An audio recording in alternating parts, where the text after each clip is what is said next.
I mean, what's Pro Football Focus doing? Last week they had Brady. This week they got Brady. We're literally doing it differently from everybody else. As a matter of fact, moving forward from this point on, I will not make reference to PFF. Ready to get into it? Yeah. All right. We're going team by team. I would be very careful about slinging stone. Am I going to get sued? You go legal on this? I like football season, and all the things that go with it.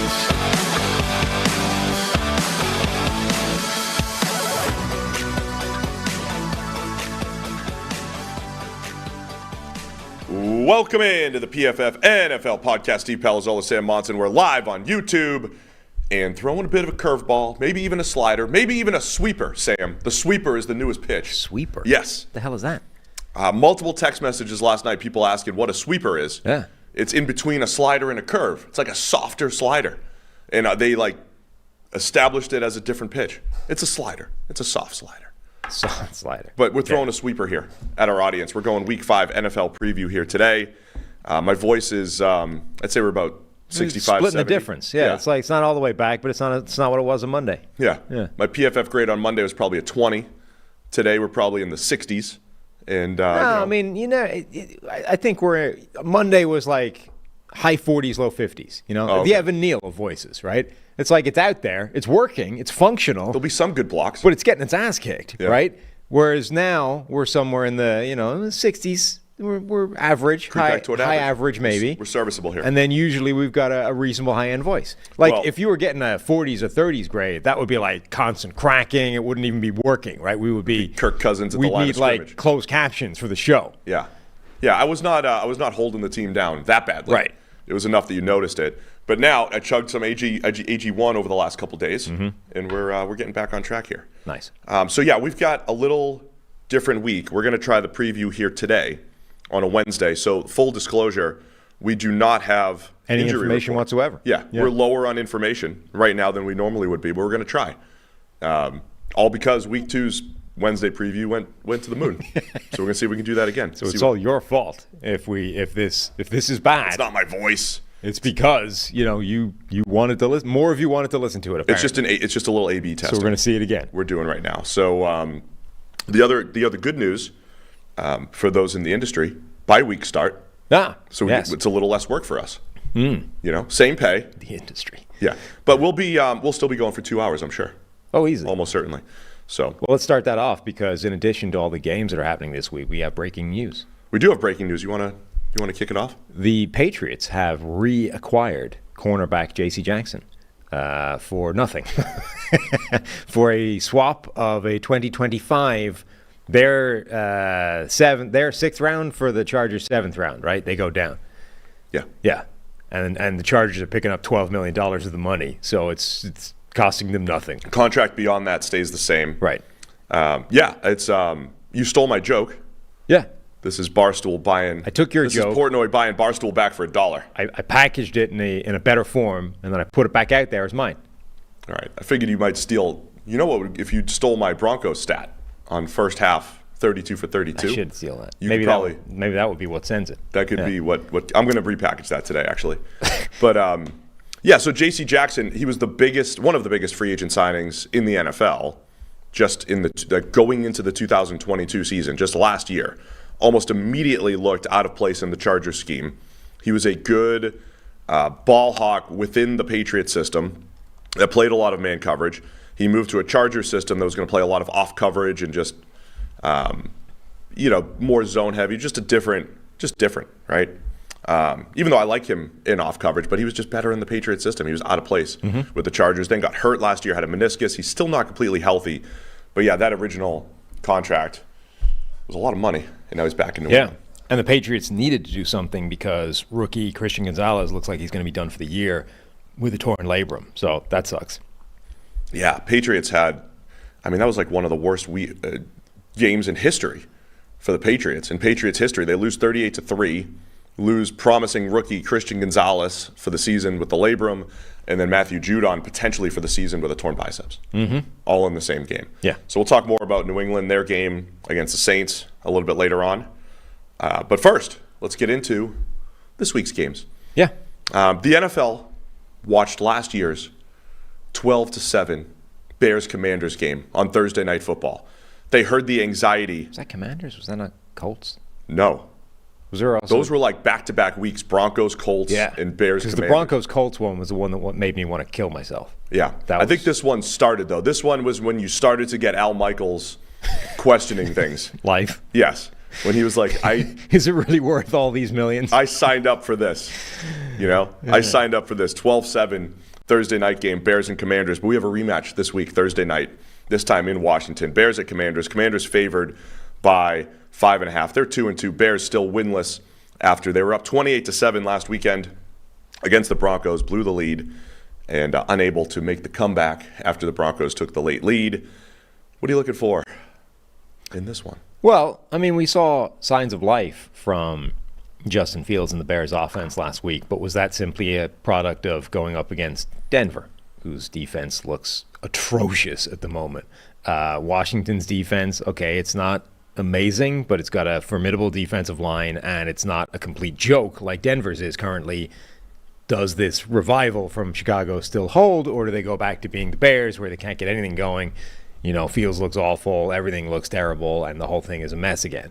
Really, I mean, that's this game. If it's like that, Washington win and cover easily. If, however, there was something to this mini revival from Chicago, then it's more interesting. Do you have an updated pace for Sam Howell's sacks for this season? No, let me go figure that out. 27 it's over 100 or so. So he's over 100. Yeah, the record is what, 74 or something? 76, I believe it was for David Carr back in 2002.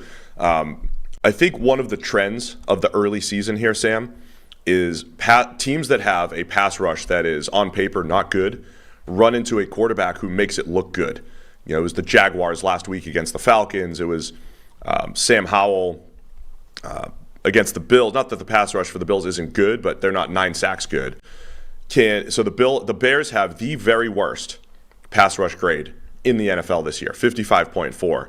And that's not a massive surprise, right? This was in this 2-year rebuild so far by Ryan Pace and the Bears.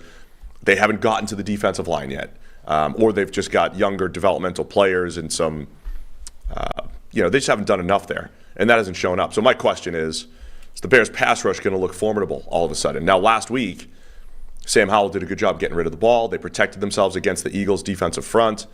But if there's a week where the Bears can at least, create some negative plays defensively, it could be against Howell. Yeah, he only took 5 sacks against the Eagles. Yeah. That's good. And 3 were from Nicholas Morrow. It was a linebacker. Right. That was very rare for the Eagles. He's on pace for 102. Yeah, that's crazy. By the way, Daniel Jones, only 2 sacks behind him. So it's a battle. He's on pace for 90-something. The NFC East. Where's Brandon Graham in sacks? Did we bring that back? I think you officially declined the bet this time, like a coward. Did I? I believe so, because I forced you to declare it. I said it officially it's a good thing you did, because the man has 0. Oh, he's got 0. Okay. Yeah. In this year where you got to face Sam Howell last week, and he gets Daniel Jones soon. On the other hand, the biggest complaint about Sam Howell's game has been those negative plays. But as far as throwing the ball outside of the Bills game, he's been excellent. Whipping it around and creating some big plays. And I thought he was outstanding in that game against the Eagles, given the circumstances, trying to lead a pass-happy attack. And the Commanders' offense has been interesting. They've been good for 3 out of 4 games, basically. They got shut down against the Bills, but the other 3 games looking pretty explosive. So we had something else to discuss here in this game. Do we? Yeah, we get Prize Picks. Oh. So our friends at Prize Picks are back, and we've got the PFF Prize Picks lineup for Thursday Night Football. So we have a PFF lineup that we're gonna play every single week. Sam Howell over 1.5 touchdown passes, and DJ Moore, Bears receiver, over 3.5 receptions. Any thoughts on either of those? Over 1.5 touchdowns for Sam Howell, over 3.5 receptions for DJ Moore. I like over 1.5 touchdowns for Sam Howell, even though that's only happened once this season. Now, does he get credit? This is passing touchdowns rather than combined? It's a good question. Isn't it? I don't know. I think, does that change things? I believe it does. The run would help. Yeah. Certainly. I like it either way against this Bears defense. Yeah. Now, you had 1 against Arizona, 1 against Philadelphia, 2 against the Denver defense, which we talked about being the worst defense in the NFL currently, and then obviously nothing against Buffalo. So even though there's not much of a track record of him hitting over 1.5 I like that to happen against this I like it against the Bears defense. Prize Picks is a skill-based, real money, daily fantasy sports game. How does it work? You pick 2 to 6 players, and if they will go more or less than their Prize Picks projection, you can win up to 25 times your money on any entry. Prize Picks adds a ton of excitement to the sports viewing experience. Watch your progress update in real time, win up to 25 times your entry amount, and cash out your winnings with quick scoring, setting, and withdrawals. Go to prizepicks.com/PFFNFL and use code PFFNFL for a first deposit match up to $100. Again, that's prizepicks.com/PFFNFL. Use the code PFFNFL for a first deposit match up to $100. All right, man. Let's make a pick on this one. Commanders by 5.5 against the Bears. I'm kind of torn with you. Was this a rejuvenated Fields? Was it in passing offense overall from the Bears? They did turn a corner last year where they looked far more explosive on offense. Is that the stretch of play that we're about to hit here in this part of the season? I don't think so. I think they're still going to be bad. And I don't have a ton of confidence in Washington covering any kind of significant number. So I think they'll win, but Chicago will keep it within 5.5. Oh, you're taking Chicago, huh? Yes. Okay. I'll take Chicago to cover. I do think there's a corner turned offensively. I think it's going to be better than a 12-7 game than we saw last year. That was like rock bottom for the Bears right before they started to come out of it last year. They came out of it and didn't win a game after that. Right. But they came out of it with some optimism for their offense. The night is always darkest before the dawn. Yeah. That was the darkest point. And Yeah. then the dawn was still no wins. Still waiting. Yeah. Dawn might be next draft season. Bears projected to have the first 2 picks. Well, then so we're still getting darker. people asking for a picks update. Ah, I have an update. yeah. I don't have win-loss record, but I have total wins. I have 32 wins, which might match my total from last year. Could be, yeah. I have 32 wins. So what is that? It's like 32 and 32. I think I'm exactly 500. Exactly 500. And you're 25 and probably 39? Yikes. I I had a bad week last week. 25 and 39. You are, so this used to happen to me, right? You have the 1 week where you get 13, next week you get 4. Yeah. That was you. I had 4 last week. That's not good. Now Harry's got 10, 9. Did I not get Harry's week 1? I think Harry's week 1 was right there with us with 8. Harry might have as many wins as you, and we missed one of his weeks of picks. Huh. Yeah, that's not good. Just saying. I mean, yeah, I had the 13-win week. That's great. And then followed up with 4. That's pretty bad. That's called balance. Balance is off. So, yeah, I'm much better than I was last week, which is great. All right, let's go to – do we have a Discord game of the week? Yes, the one in yellow, like it is every week. That's it? Yeah. All right, we're jumping right to the Cincinnati Bengals at the Arizona Cardinals. Bengals favored by 3, traveling to the desert. I just want to go on record. I want to be the first one maybe to declare this. I believe Joe Burrow's injury is having an effect on his play and the rest of the Cincinnati Bengals offense. Bold. Yeah. Yeah. It took me 4 weeks to really nail it down. Well, you got to give it a large enough sample size. Well, we went through this whole flow of, at least I did. Week 1, he's kind of rusty. Well, to be fair, the injury thing has only really been once he re-aggravated it, right? So that's only really been 2 weeks. True. Who did they play week 2? They lose again in the Ravens. Was a little better in week 2. But even then, like he supposedly aggravated it right at the end of that game. True. So that that game doesn't really count. Week 1 he was rusty. Week 2 the offense was a little bit better. Yeah. Week 3 re-aggravated, dink and dunk offense. Week 4 injured. Week 4 playing through the injury and clearly looks like it. Yeah. Yeah. So I think it's having an effect.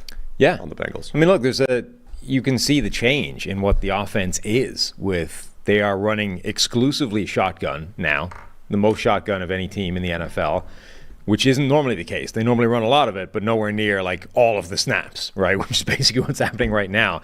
I assume they're just trying to save a couple steps on handoffs. Exactly. Basically. Yeah.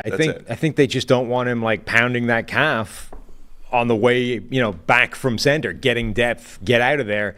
Like the earnest footwork the quarterbacks have to do from under center to get the hell back and get some space. They're like, leave him in the shotgun. Then he can just rock back and he's done.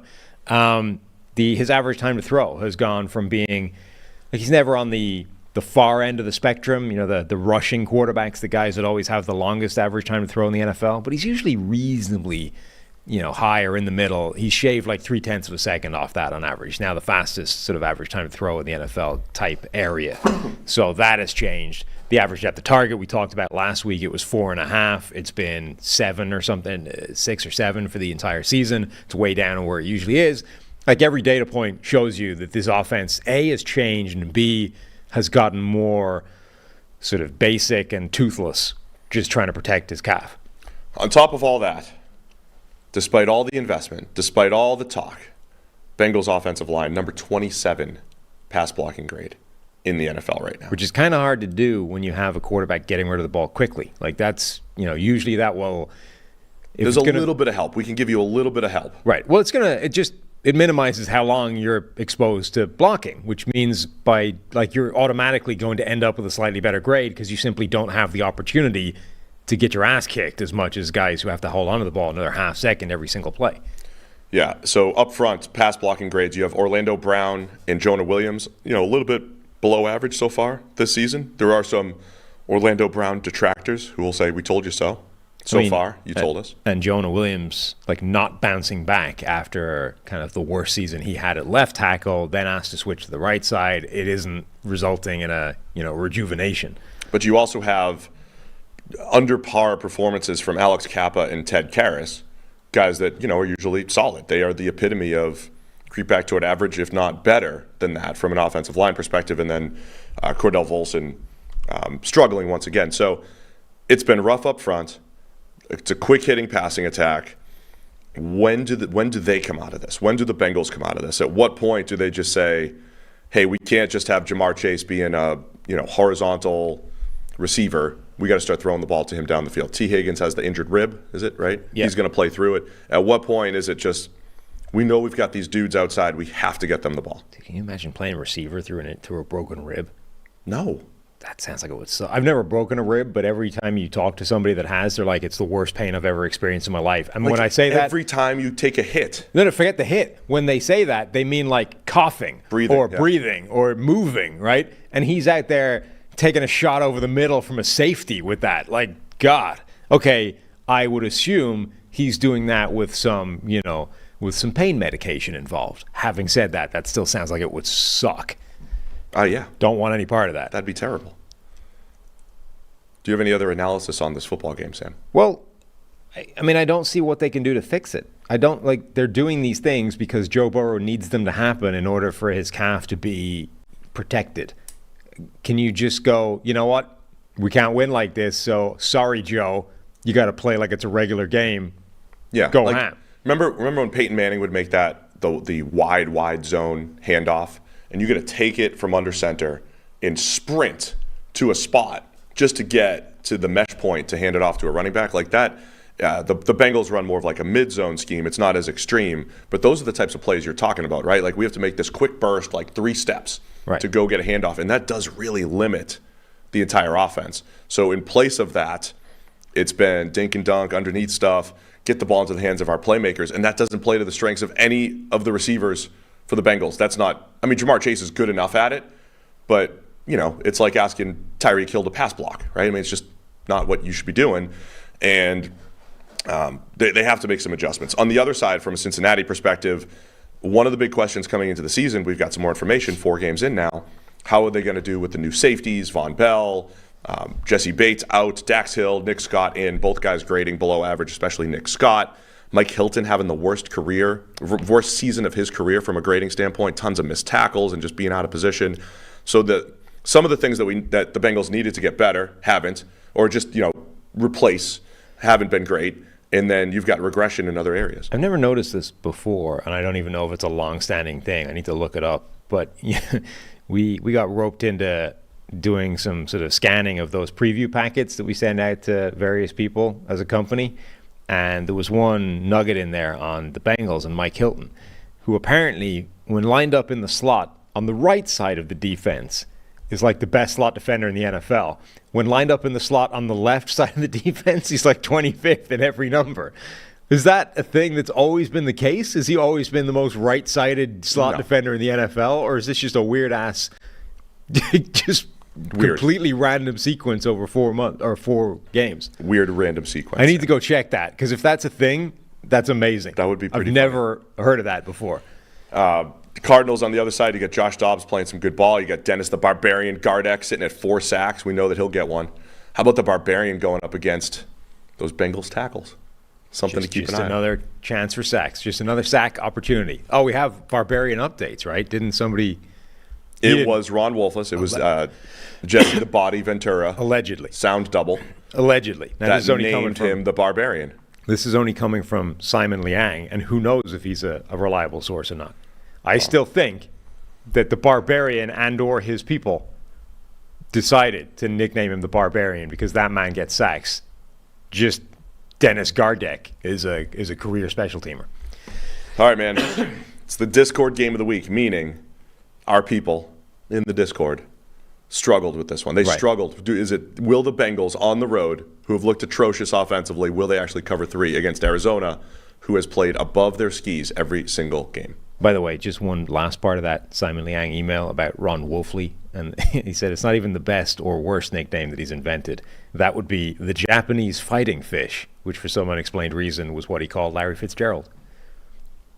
Okay. I don't know what that means. Same. But it is a pretty awesome and or terrible nickname, depending on your point of view. Could be both. I kind of like Arizona here. Home dogs. Yeah. Arizona. Mm-hmm. Like they've been playing everybody tough, and this Bengals team is not the team that we thought it would be on both sides of the ball for different reasons, I think. So I think Arizona can keep this really tight, and this might be a field goal at the end either way. Three's annoying, but I still think Arizona. All right. I don't love it. I'm going to go Cincinnati. They're just dragging me down this path again. I think they're going to try to make an adjustment. They've seen too much. Last week was rock bottom. They're starting to come out of it for the Bengals. As a parent, you've had to learn so many new skills to provide for your family, how to do copious amounts of laundry, meal plan for even the pickiest eater, and now how to protect your family's financial future. Fabric by Gerber Life provides an easy one-stop shop for your family's financial needs, offering high-quality term life insurance policies plus other financial solutions in one easy online hub. Fabric was designed by parents for parents to help you get a high-quality, surprisingly affordable term life insurance policy in less than 10 minutes.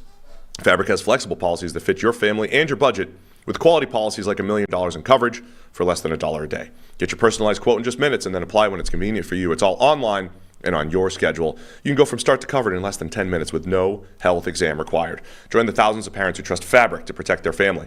Apply today in just minutes at meetfabric.com/PFFNFL. That's meetfabric.com/PFFNFL. meetfabric.com/PFFNFL. Policies issued by Western Southern Life Insurance Company, not available in certain states. Prices subject to underwriting and health questions. All right, let's go the best game of the week. Cowboys and 49ers. We'll give this a little bit of love here. Niners, Cowboys. We're going to give it more love tomorrow as well. So tune in. Again, we've got the different we've got the different schedule this week. So Thursday becomes our mailbag, maybe extra special guest show. Last week we had JT O'Sullivan. This week we're going to have Bob Sturm, who's covering the Cowboys and out on his own, covering them a little bit, doing radio down there. But we're going to talk to Bob about Dallas, what to expect there. So tune in for that. But for now... And remember, that's where you can send your Palazzolo for GM questions as well. So NFLpodcast@pff.com for any email that you want to send us. Including the guy. We had a lovely email yesterday. I'll tell you what I appreciate from an email standpoint. Yeah. When I'm watching the games on a Sunday, I love, and I know we have the Discord for immediate interaction. I can't get into the Discord during the game as much just because I've got 9 games I'm trying to watch, whatever it might be. But I have like my email on the side, and every now and again you let this thing pop up, and it'll be like, oh, my bet's dead, or dead in the water, based off what I just saw this afternoon. I kind of like the live emails that people are sending on a Sunday afternoon. Somebody's already offering to pay up the coffee because their bet is basically dead. Yeah. We had an email from somebody. The subject line was, I don't write emails like this. And then it was, I just discovered this podcast. This is my second listen. Kirk Cousins to the Falcons. Remember, this was the test drive take we had on Monday, or I had. Dude can't pronounce words. I assume that's me. That's you, yeah. I made my peace with that, spelt Piece. But this is insane. 2 more episodes to see if either of you have played football, study football, or even watch football. Kurt to Atlanta, you are not good at your job. So in the space of 2 episodes, we managed to motivate a guy that doesn't write emails like that to write an email like that. So this is presumably one of the 2 episodes that he'll watch. I don't know if he watched you and Trevor yesterday, but this is our last chance to hook him. I believe that's what they call audience engagement. That man is engaged. It's good engagement. Not necessarily in the right direction, but he's responded to he's 1,000%, 100% of the episodes he's listened to. So hopefully we can keep him engaged here. Let me reset one more time here. do it. Dallas Cowboys at the San Francisco 49ers. 49ers favored by 3.5. Sunday Night Football. Here's a good one. This should be a good game. Rematch from last year. The history. Cowboys and Niners. We're back to the 90s.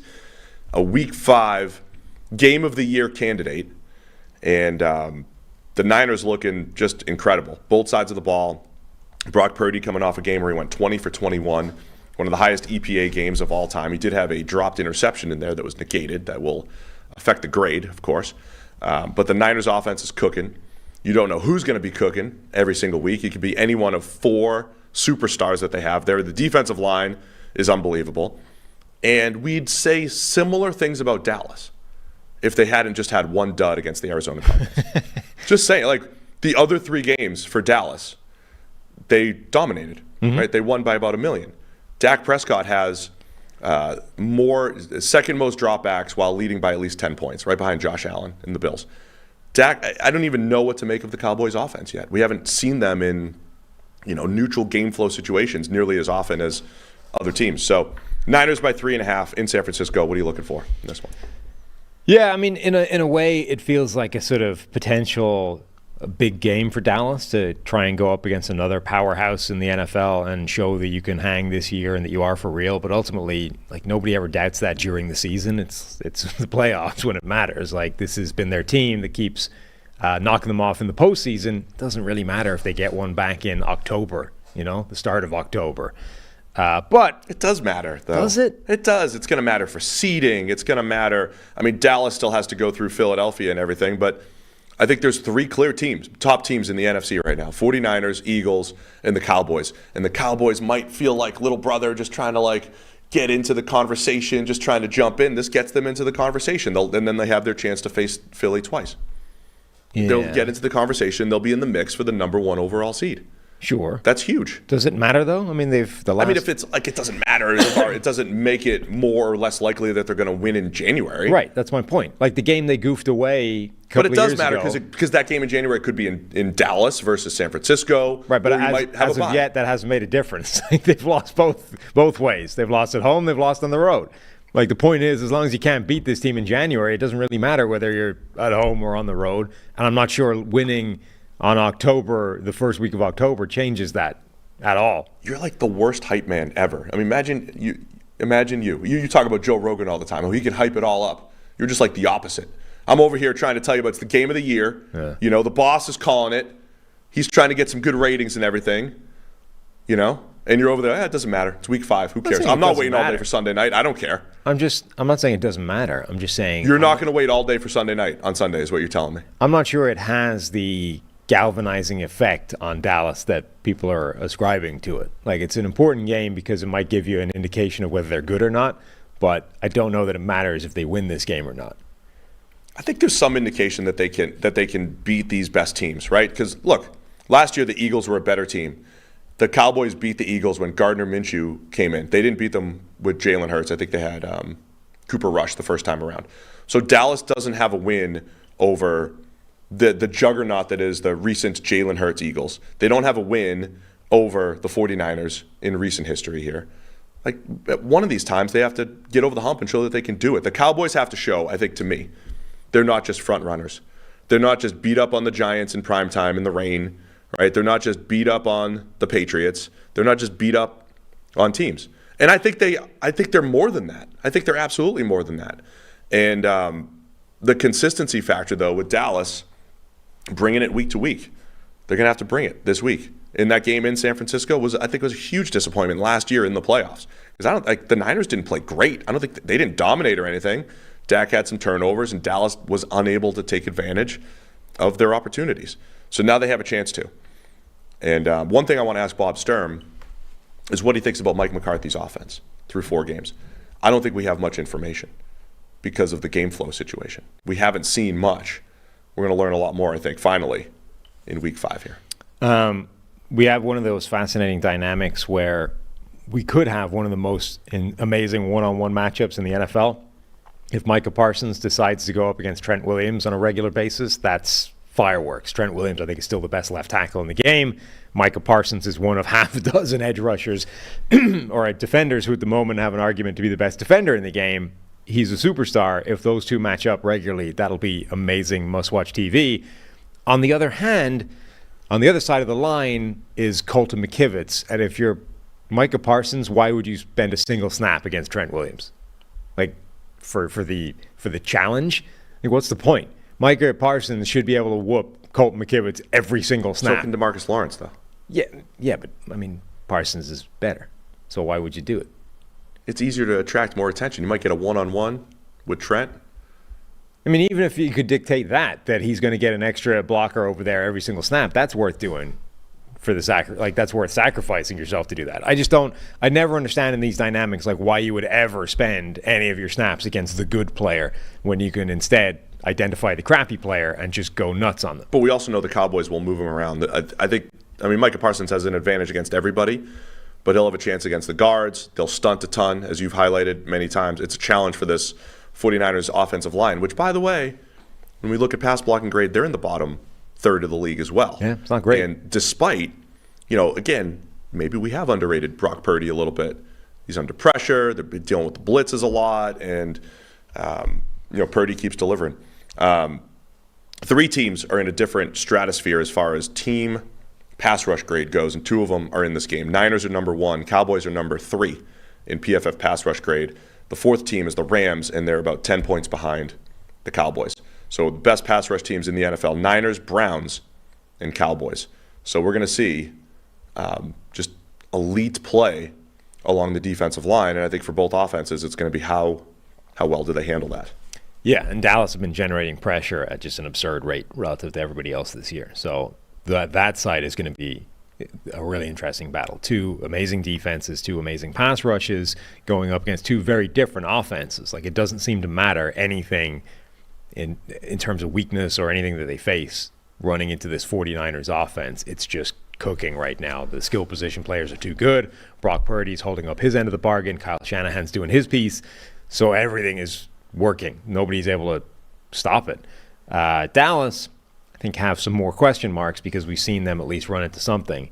But, I mean, this should be, just in abstract terms, in a single game, it should be a really exciting game to watch.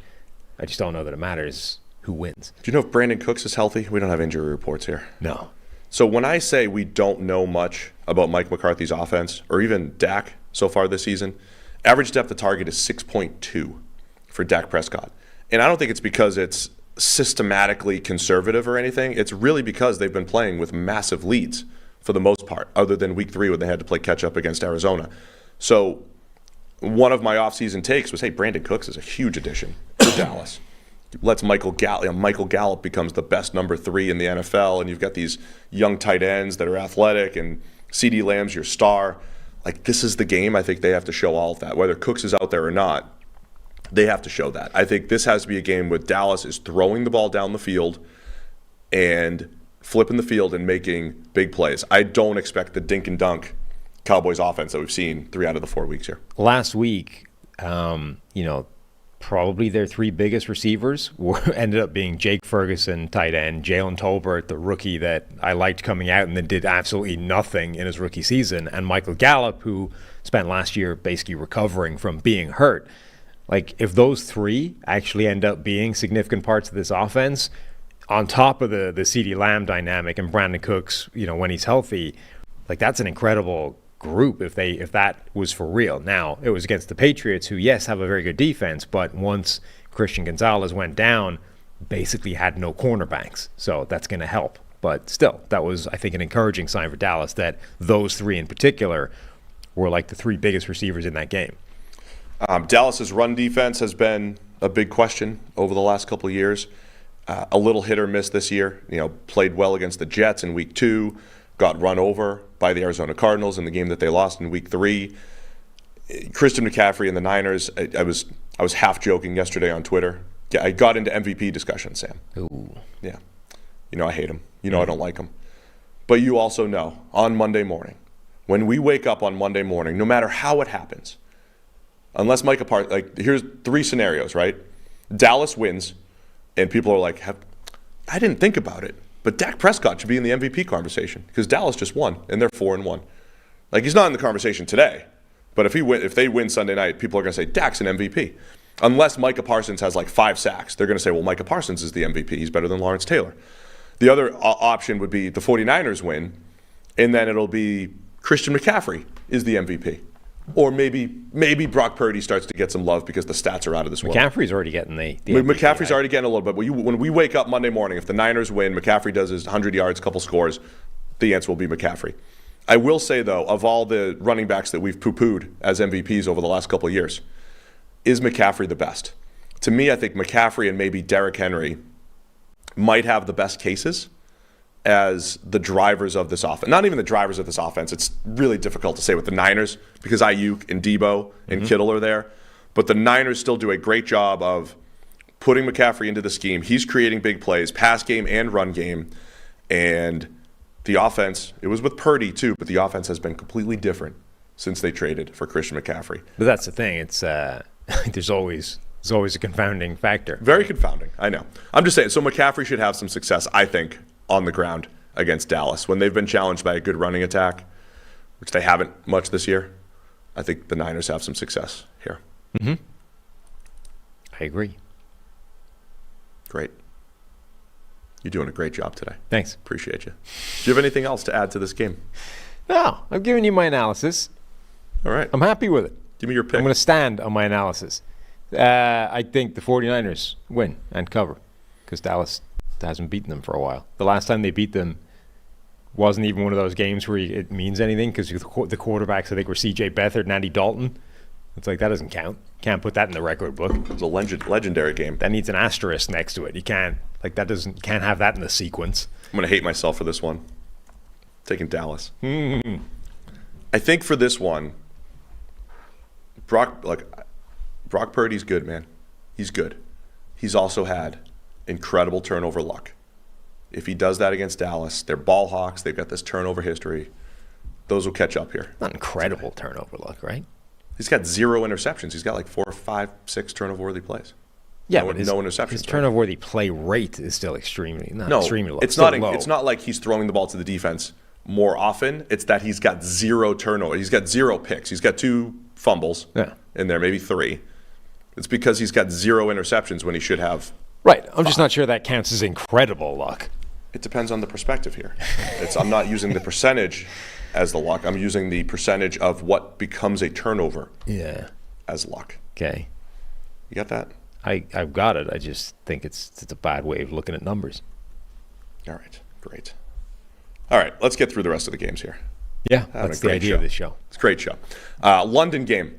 Jacksonville Jaguars at the Buffalo Bills. London again.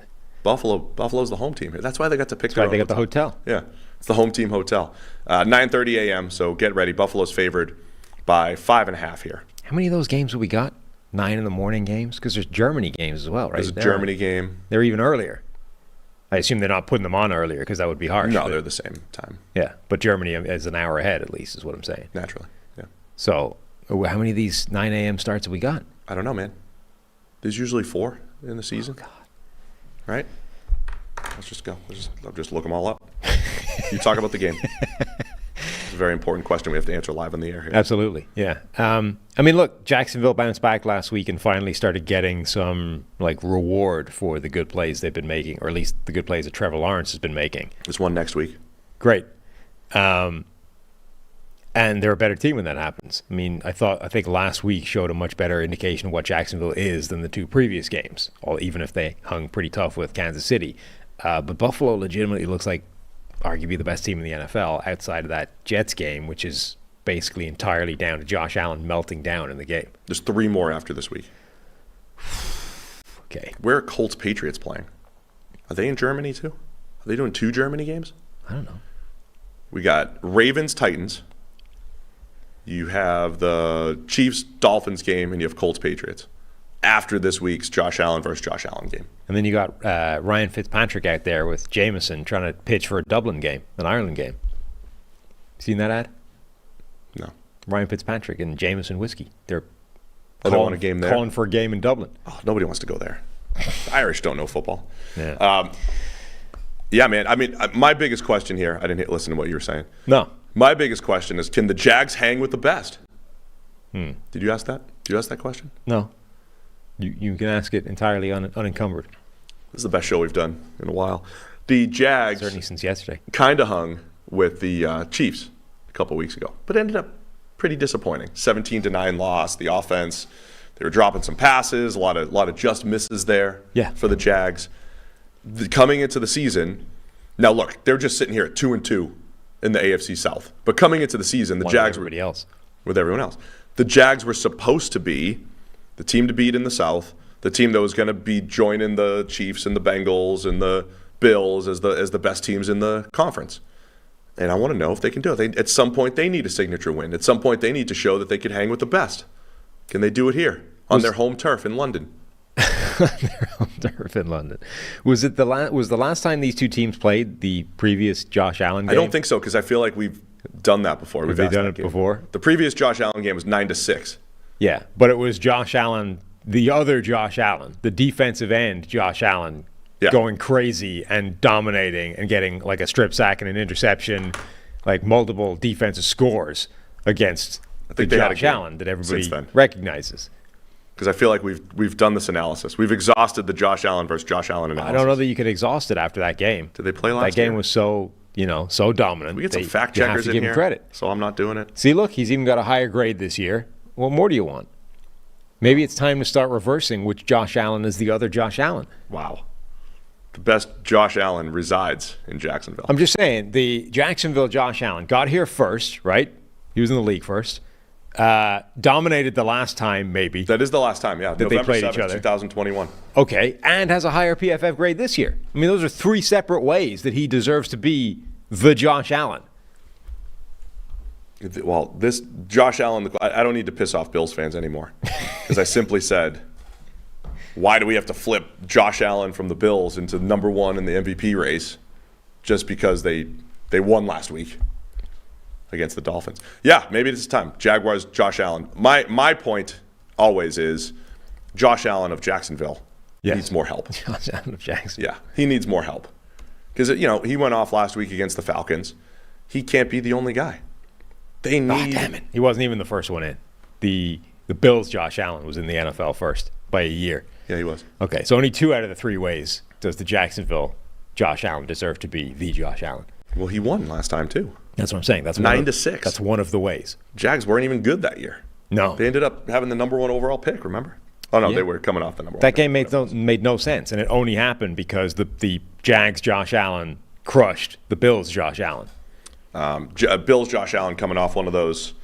I mean, the ceiling games for Josh Allen are just ridiculous. A playoff game against New England a couple years ago, the playoff game against Kansas City. He just doesn't miss throws, hits a ton of big-time throws, picks up passing yards, rushing yards, and the offense looks unstoppable. I don't know how you bottle that up and make it every week, but that's what we just saw last week from Josh Allen of the Bills. We've seen the full range of possible Josh Allen outcomes in 4 games already this season. Like, I genuinely think that his ceiling is up there with I don't think you can limit this. I think there's a few quarterbacks who, if they have their very best game where they play at their peak for the entire performance, they're basically untouchable. But I think several of them can get into that same category. Like, obviously Mahomes, I think if you get the best game Justin Herbert plays, it's at that level. The best game Joe Burrow plays is at that level. Matthew Stafford as well, and maybe a couple of other guys.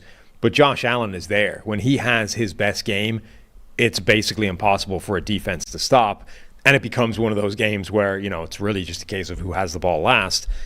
And we've seen that from Josh Allen this season. We've also seen that Jets game where he had a complete implosion and you got the bad end of it. But if he's able to maintain the level he's been at since that game, like, the Jags defense can't stop it. Just my quick take here on the whole MVP nonsense, just to enlighten our listeners. The thing that frustrates me is, and I know the market is more like predicting what's going to happen, and if I was predicting MVP, I would also put Josh Allen over Tua. I get that. It's more like the analysis of, well, Tua was the MVP frontrunner, and Josh Allen just won the game most recently that we saw over Tua, therefore flip it. like it's a horse race. Like this guy was first, this guy was second, now switch it. And it's like completely forgetting.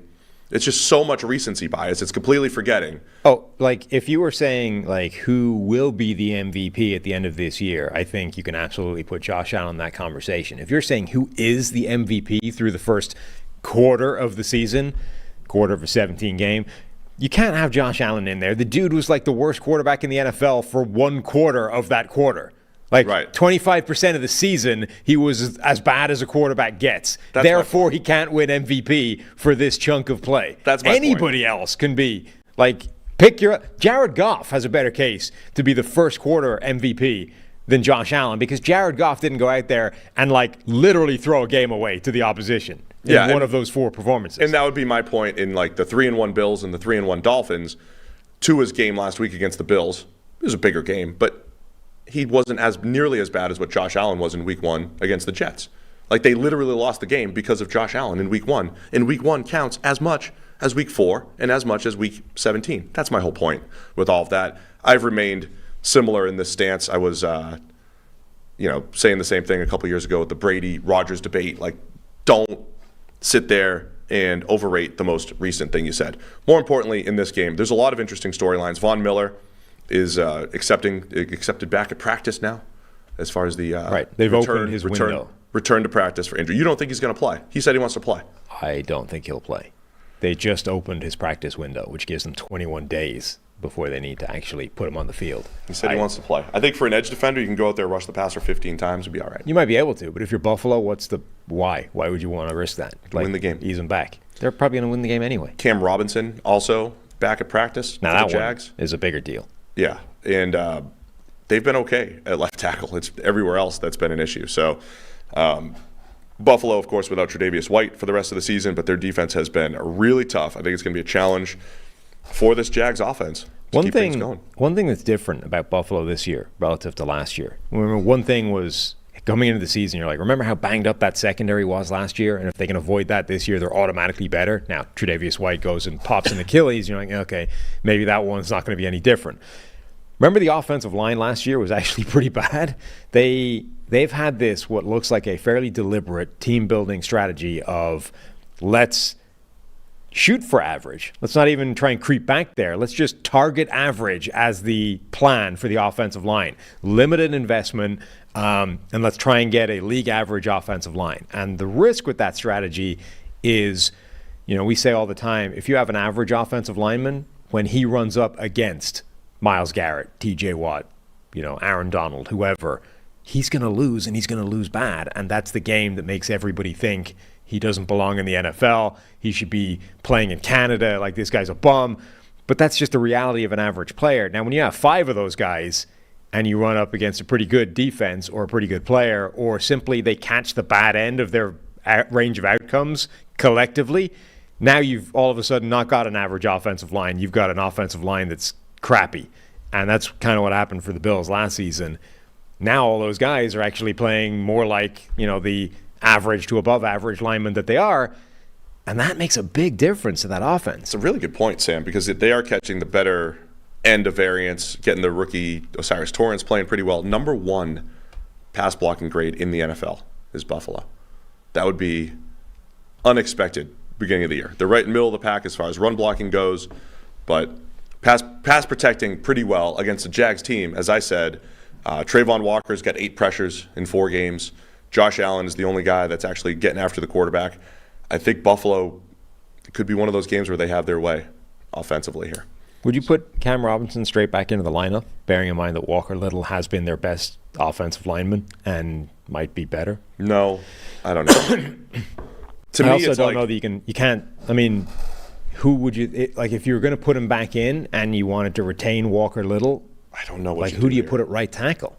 You probably, I don't know what their plan was before the season, but they drafted Anton Harrison not just to fill in for a few weeks, but it might be Walker Little to right tackle, as risky as that is to move him. Yeah.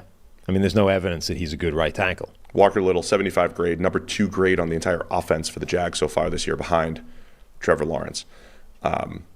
Anyway, so Bills by 5.5. To me, potential statement game for the Jags. Do they belong with the best teams? Can Lawrence go, not that he has to have a game exactly like what Josh Allen had last week, but he's got to have one of those carry the team type of games, I believe. Calvin Ridley's got to catch the ball, got to get him back involved. Yeah, I mean, not so much back involved, but continue to spread the ball around. And whoever's open is open. So we'll see if Lawrence and the Jags can hang. Bills by 5.5. Where are you going? Bills. Give me, the more I talk through it, I like the Bills. But I was feeling the Jags coming in. First instincts, right? Memories of Fred Taylor and Jimmy Smith. Oh, man, it was so great. Mark Brunell. You want to talk about it? No, never. Running backs mattered when Fred Taylor was playing.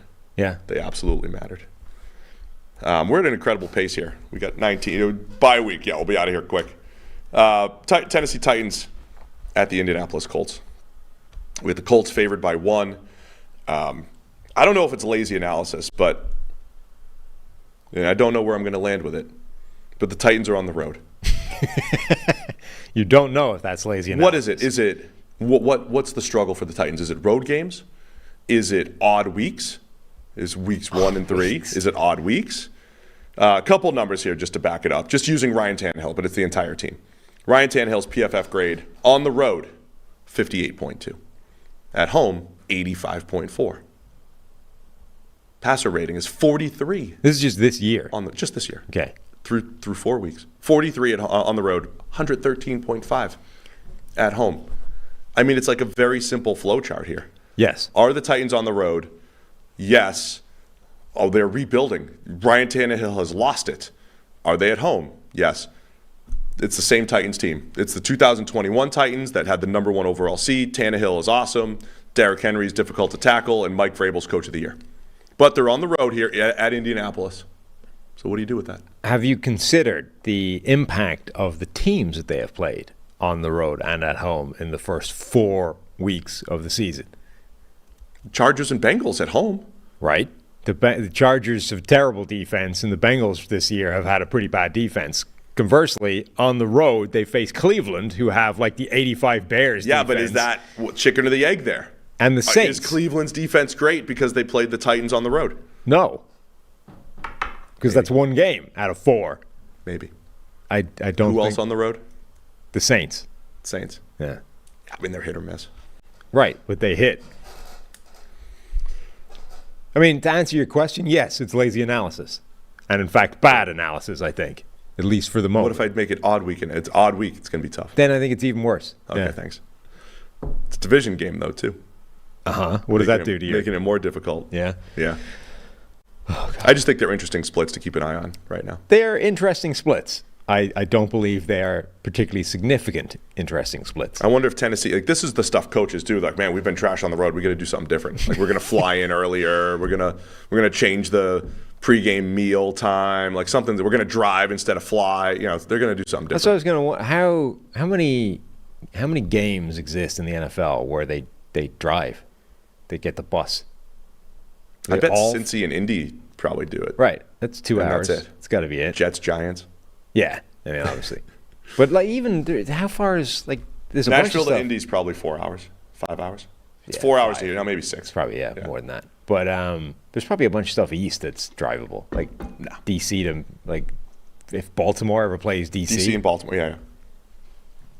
I mean, you're bringing it today from an analysis standpoint too. Thanks. Yeah. Well, that's there's more signal on that than there is the 4-week road home. I'm splits bringing that you're home bringing road out. splits, and you're over here like, hey, I wonder if they're driving. I'm just curious. I don't think it impacts whatsoever. This is what we do on this show. We have no injury report. Is Bernard Ryman coming back for We the go Colts? on tangents and discuss it. Yeah. That's why the people love us. Yeah.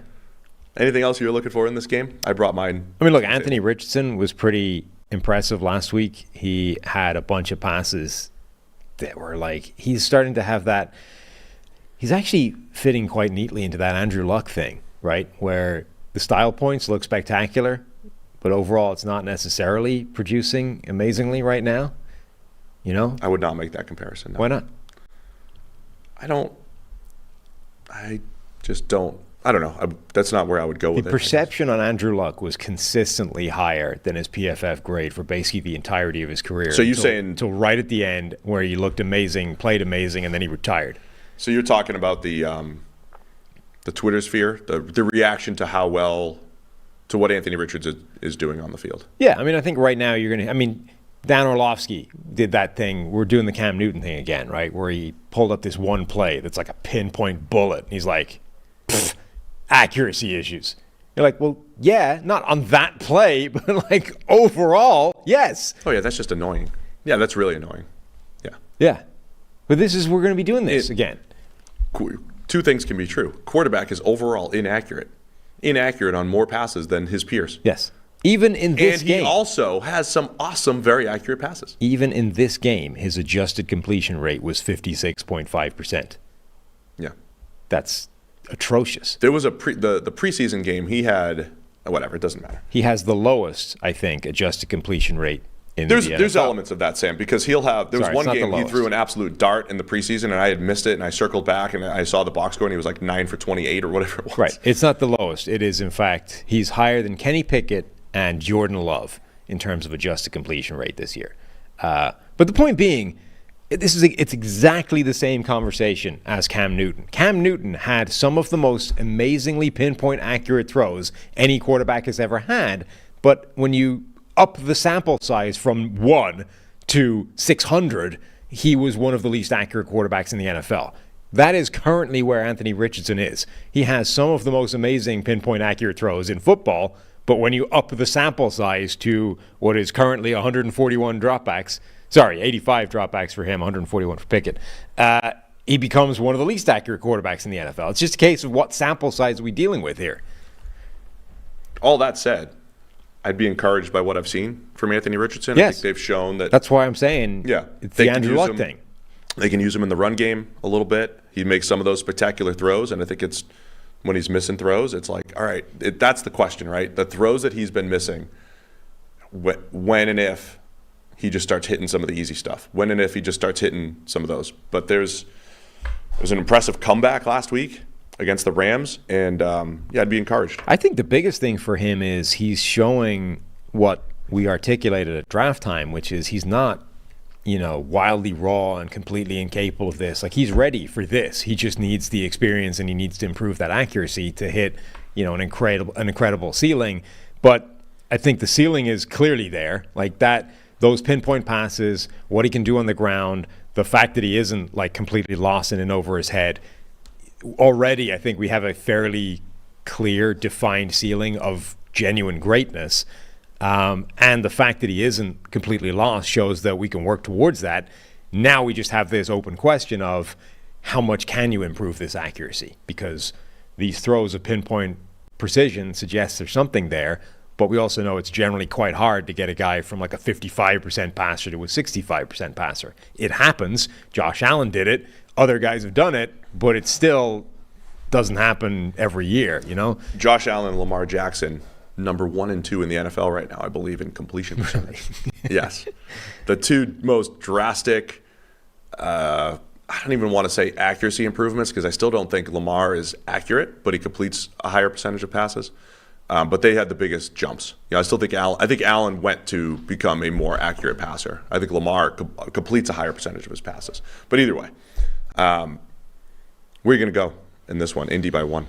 By the way, one question here. My friend Blake Freeland, the left tackle for the Colts, got beat up last week against the Rams. If he has to play again for Bernard Ryman, watch him against Arden Key. Very different assignment this week. Aaron Donald 1 week, Arden Key the next. It wasn't just Donald, but like the Rams went and tried to exploit that. Right, a large part of his problems came against Aaron Donald. I'm going to go with the Colts, I think. Starting to buy into this. Yeah. I really want to take Tennessee. So, right, here's what I battle. Recency bias. Versus they're on the road. Yes. The last week we saw the Titans, they look good. Old school Titans. They're back. But now they got to go on the road. So I'm going to give the home road analysis 1 week. Oh, God. 1 week. So I'll take Indy to cover the 1. Okay. Guess who's back, though? Guess who's really back? Manscaped. Yeah? We're brought to you by Manscaped today. And they've taken their own step up. From Balloween. Mm-hmm. Halloween's coming up. Balloween, to bring your face the cleanest shave it's ever seen. So this season, no need to toil and trouble. Manscaped, their all-new Handyman, is the best way to get rid of that stubble. Featuring a compact design and next-gen skin-safe technology. They can use it on your face now. The Handyman was designed to give you that smooth finish without the mess of a traditional shave. Get the sweetest treat this Halloween by going to manscaped.com and use code PFF for 20% off plus free shipping. It may be spooky season, but you don't want to scare people with that scraggly beard, Sam. I need full report from you on this thing. Give them something to look at with Manscaped's Handyman. I'll give you a full report because I shave once a week. And, right. I haven't shaved my face. I'll do it once a week with in this. Years. Because, I don't like my neck looking like a scary movie. So I want the real shave. Yeah. The Handyman. I can't give feedback for the Handyman, the actual face shaving thing, but I can give full endorsement to the beard trimmer, which is coming up later in your read. With the Handyman skin-safe technology to help reduce nicks and cuts, you can finally feel confident when going for that close shave. For wet or dry use, feel free to bring this anywhere and everywhere. The compact design and airplane friendliness make this the perfect travel tool on the go. And being able to shave up to 3 days growth without a mess of a wet shave is priceless. And for the Wolfmen, with a little more scruff, Manscaped's Beard Hedger Pro Kit has everything you need to tame your mane.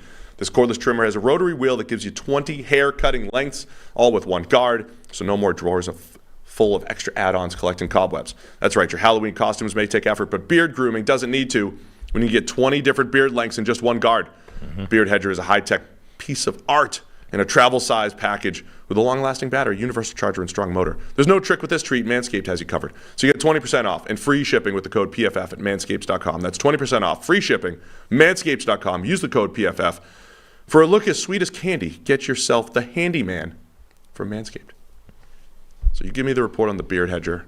Beard trimmer thing is awesome. It's genuinely I'm rocking the Handyman, and we will report back. I used it yesterday. To anyone. As you can tell, the noggin is freshly shaved, which requires the fading thing to be done between beard and head, and you need the beard trimmer for that. Perfect.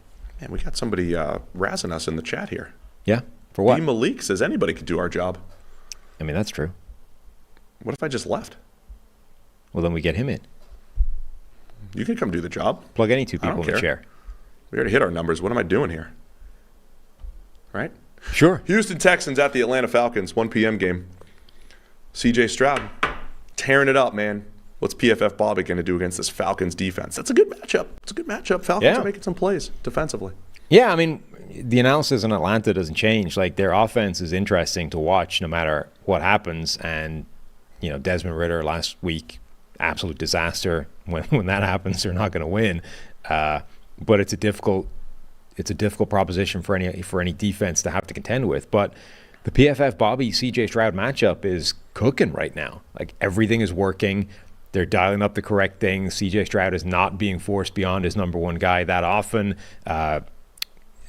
Nico Collins is having this insane season where not only is he putting up crazy production, but on a per catch basis, it's out of this world as well. And lower down that depth chart, they're having legitimate contributors as well. So, dude, the Bobby Slowick, CJ Stroud axis is phenomenal at the moment. The top 3 quarterbacks in yards per attempt in the NFL. I forget whose number. I think it's Brock Purdy, number 1. I just know it's Purdy, Tua, and Stroud. And, so I'm going to make a pitch. Jordan Rodriguez, she did the play callers before the season. Why isn't Bobby one of the play callers? Get Bobby in there. There's no way Bobby would have talked to that. Oh, no. He would have been easily the most boring guy on there. Bobby, like the single worst aspect in his mind, I'm sure, of, this track that he's on now, right? Offensive coordinator, things are going well. Shanahan tree, head coach is around the corner somewhere, right? The single worst part about that in his mind is the amount of people I'm going to have to talk to in front of a camera. Yeah. Don't want it. Not that he's not good at it. It's just he doesn't just like hates it. Yeah. Just doesn't want to be talking to the media. Yeah. I'm not saying he would have been bad at the show. He was on the podcast. He was on the show. Him on the podcast. Yeah. But he wouldn't want to talk to anybody. Nico Collins, number 4 in yards per route run so far this season. Do you know number 1, 2, and 3 are? 2 of them are obvious. Tyreek Hill, Brandon Ayuk. Correct. And Puka. No. This is the really obvious one. They have to set the Marvin Mims. There you go. You have to set the bar low enough to get him What's in. Mims? Is he down under 7 yet? Mims is currently averaging 6.21 yards per route run. So every time he's on the field running a route, that offense gains 6 yards. Just to him. Yes. Not the offense, to him. On average. Every time he plays football. Right. He is gaining 6 yards on average. He's gaining 6 yards. That's right. Crazy. Which is absurd. It's actually tough to put that in perspective. I tried to, another bad caption tweet last week to try to put that in perspective. And it wasn't good. I mean, Ayuk is at almost 5. That's pretty insane in itself. Nico Collins at 3.37. Anything over 3 is in like prime Julio Jones territory. So for Nico Collins to be up there, 19.5 yards per catch, 3.4 yards per route run. These are nuts numbers. Yeah, so like impressive things about the Texans. Unlocking a Nico Collins, right? Having Stroud as a rookie, playing as efficiently as he is, and dealing with that offensive line, right? Like a lot of times it's easy narrative, right? Like the Giants just got sacked 11 times the other night, 10 by Daniel Jones. They got all backups. Of course. They got backup offensive linemen. The Jets, the offensive line, it's not, this offensive line's not great. The Texans, we could easily be making those same excuses. There are guys moving around. They lost 3 of their starters just before the season. They've had a different combination, I think, every single game. They're playing great offensively. So kudos to Bobby and the rest of the offense there in Houston. Now you have to throw the same caveat that you did for Brock Purdy, which is, what was the term you used? Like staggering interception luck, because he's had 4 turnover-worthy plays and has 0 interceptions so far. You're like the guy on Twitter, like, oh, what about this thing? You didn't mention this thing. I would like you to remain consistent. Incredible in your interception luck by CJ There you go. Incredible. Uh-huh. Yeah. Incredible. He's due.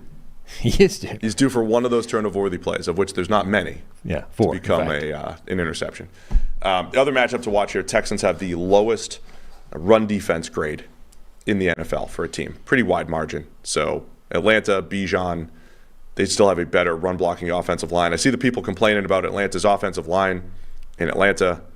And, look, they haven't been great, but they're 21st in pass blocking grade, but that's Desmond Ridder, man. Could be a 3-sack game for Will Anderson here. Could be a 3-sack game for Will Anderson. It could be. Because of Desmond Ridder.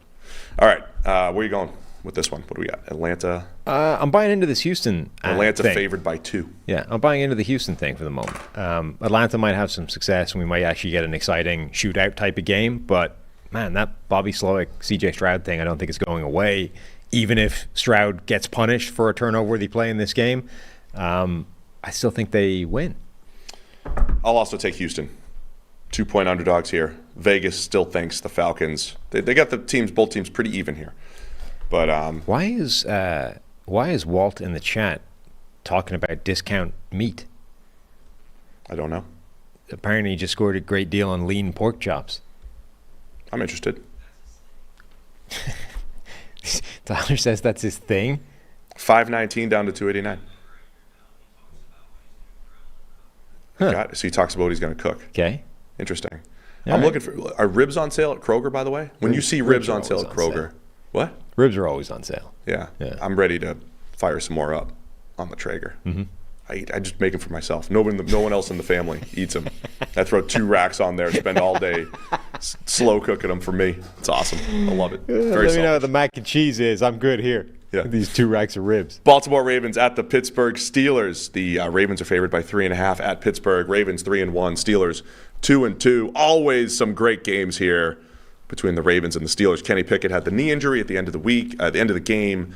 It's supposed to be a bone bruise. Mike Tomlin's always got very pointed remarks. I only saw the quote once. I did not hear the tone whatsoever, but it was kind of like, we'll see how well he manages it. It felt like a test from Tomlin. Yeah. Like, how tough are you, Kenny? Are you going to be our quarterback? Let's go. I could be wrong, but no, it was this one. He has a slightly strange mode of speech in these things. Like it's almost like he deliberately. It's a riddle speaker. Speaks in riddles, but not even riddles to necessarily. Just like the words are sort of deliberately. Like there's more architecture in the sentence than needs to exist, right? It's like there's a very simple way of saying what you're saying, and yet instead you're going to go with much more complex modes of speech in order to, I don't know, deliberately like misdirect what you're saying as opposed to just, yeah, this is the deal. It's very strange. But he basically said, yeah, it's a bone bruise. He's out there in practice. He understands he needs a live reps, and then it's basically going to come down to pain management and whether he's comfortable enough to go or not. That was effectively a paraphrased version of what he's saying. I don't know if it becomes a bigger thing because he's couching it in these terms, and now we're sort of pointedly putting the emphasis on this on Kenny Pickett as opposed to just this is how this works to everybody. I mean, look, Kenny Pickett's been playing bad. The offense stinks. I don't know that you want to throw him back out there this week if he's not 100%, which he won't be. Can you make a note for me? Can I make a note for you? For next preseason. No. Where did most of the preseason hype come from? Where did we get suckered in the most? Oh, I bought into the Pittsburgh thing. Steelers? Yeah. Giants? No, I didn't buy into that one. I bought into Pittsburgh. Okay. Pittsburgh, definitely. Remember, I took all kinds of crap for saying that, hey, yeah, Darren Waller carving up their defense every practice might just say that the defense stinks. It's true. People were mad. I probably got mad at you for not buying into it. You got to buy it. You got to pull it all in. No, the Pittsburgh one I got suckered into in a huge way. That's my bad one. Some Kenny Pickett numbers.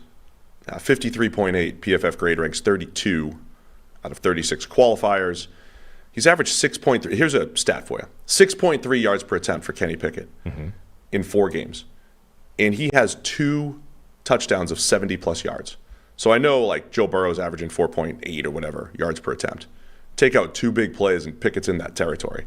He's got, 140 of his 800 yards showed up on 2 passes. One of those was a proper run after the catch deal where it's not a Pickett one. Like I'm the other just saying, one, the raw stats are poor for Pickett, and they include a couple 70-yarders in there. He's got 1 big-time throw, which was one of those 70-yarders, 5 turnover-worthy plays. It's not good. No. Across the board here for Pittsburgh. It's all been offensive bad. line, not blocking well. Broderick Jones is going to be in at left tackle for Dan Moore. He had a bit of a struggle in his first extended time on Sunday. And the Baltimore Ravens defense is playing really well. So to me, it's uncomfortable if you're Pittsburgh. It's like, I need my awesome playmakers to just make plays. And I don't know if they're capable of it. Even George Pickens. Yeah. He's not making spectacular catches this year.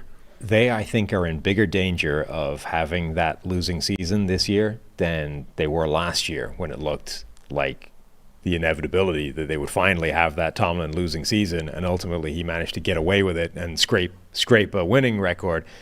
They're looking like they're in danger of becoming that team that we talk about every year, where in a very tough division, one team is probably going to end up being cast astray because the other ones are great. Cleveland looks like, that defense is phenomenal. If the offense can just hold up its end of the bargain, i.e. with Deshaun Watson rather than DTR, Baltimore looks good. Cincinnati's not doing well, and their thing might cause them problems because Burrow's injury isn't necessarily going away. But I think Pittsburgh could easily be cast adrift in this division, given how badly they've looked. I still want to take the other side of that and say, I don't think we were completely wrong to think that the Steelers roster is the best that they've had in recent years. Like, both sides of the ball. It should be much better.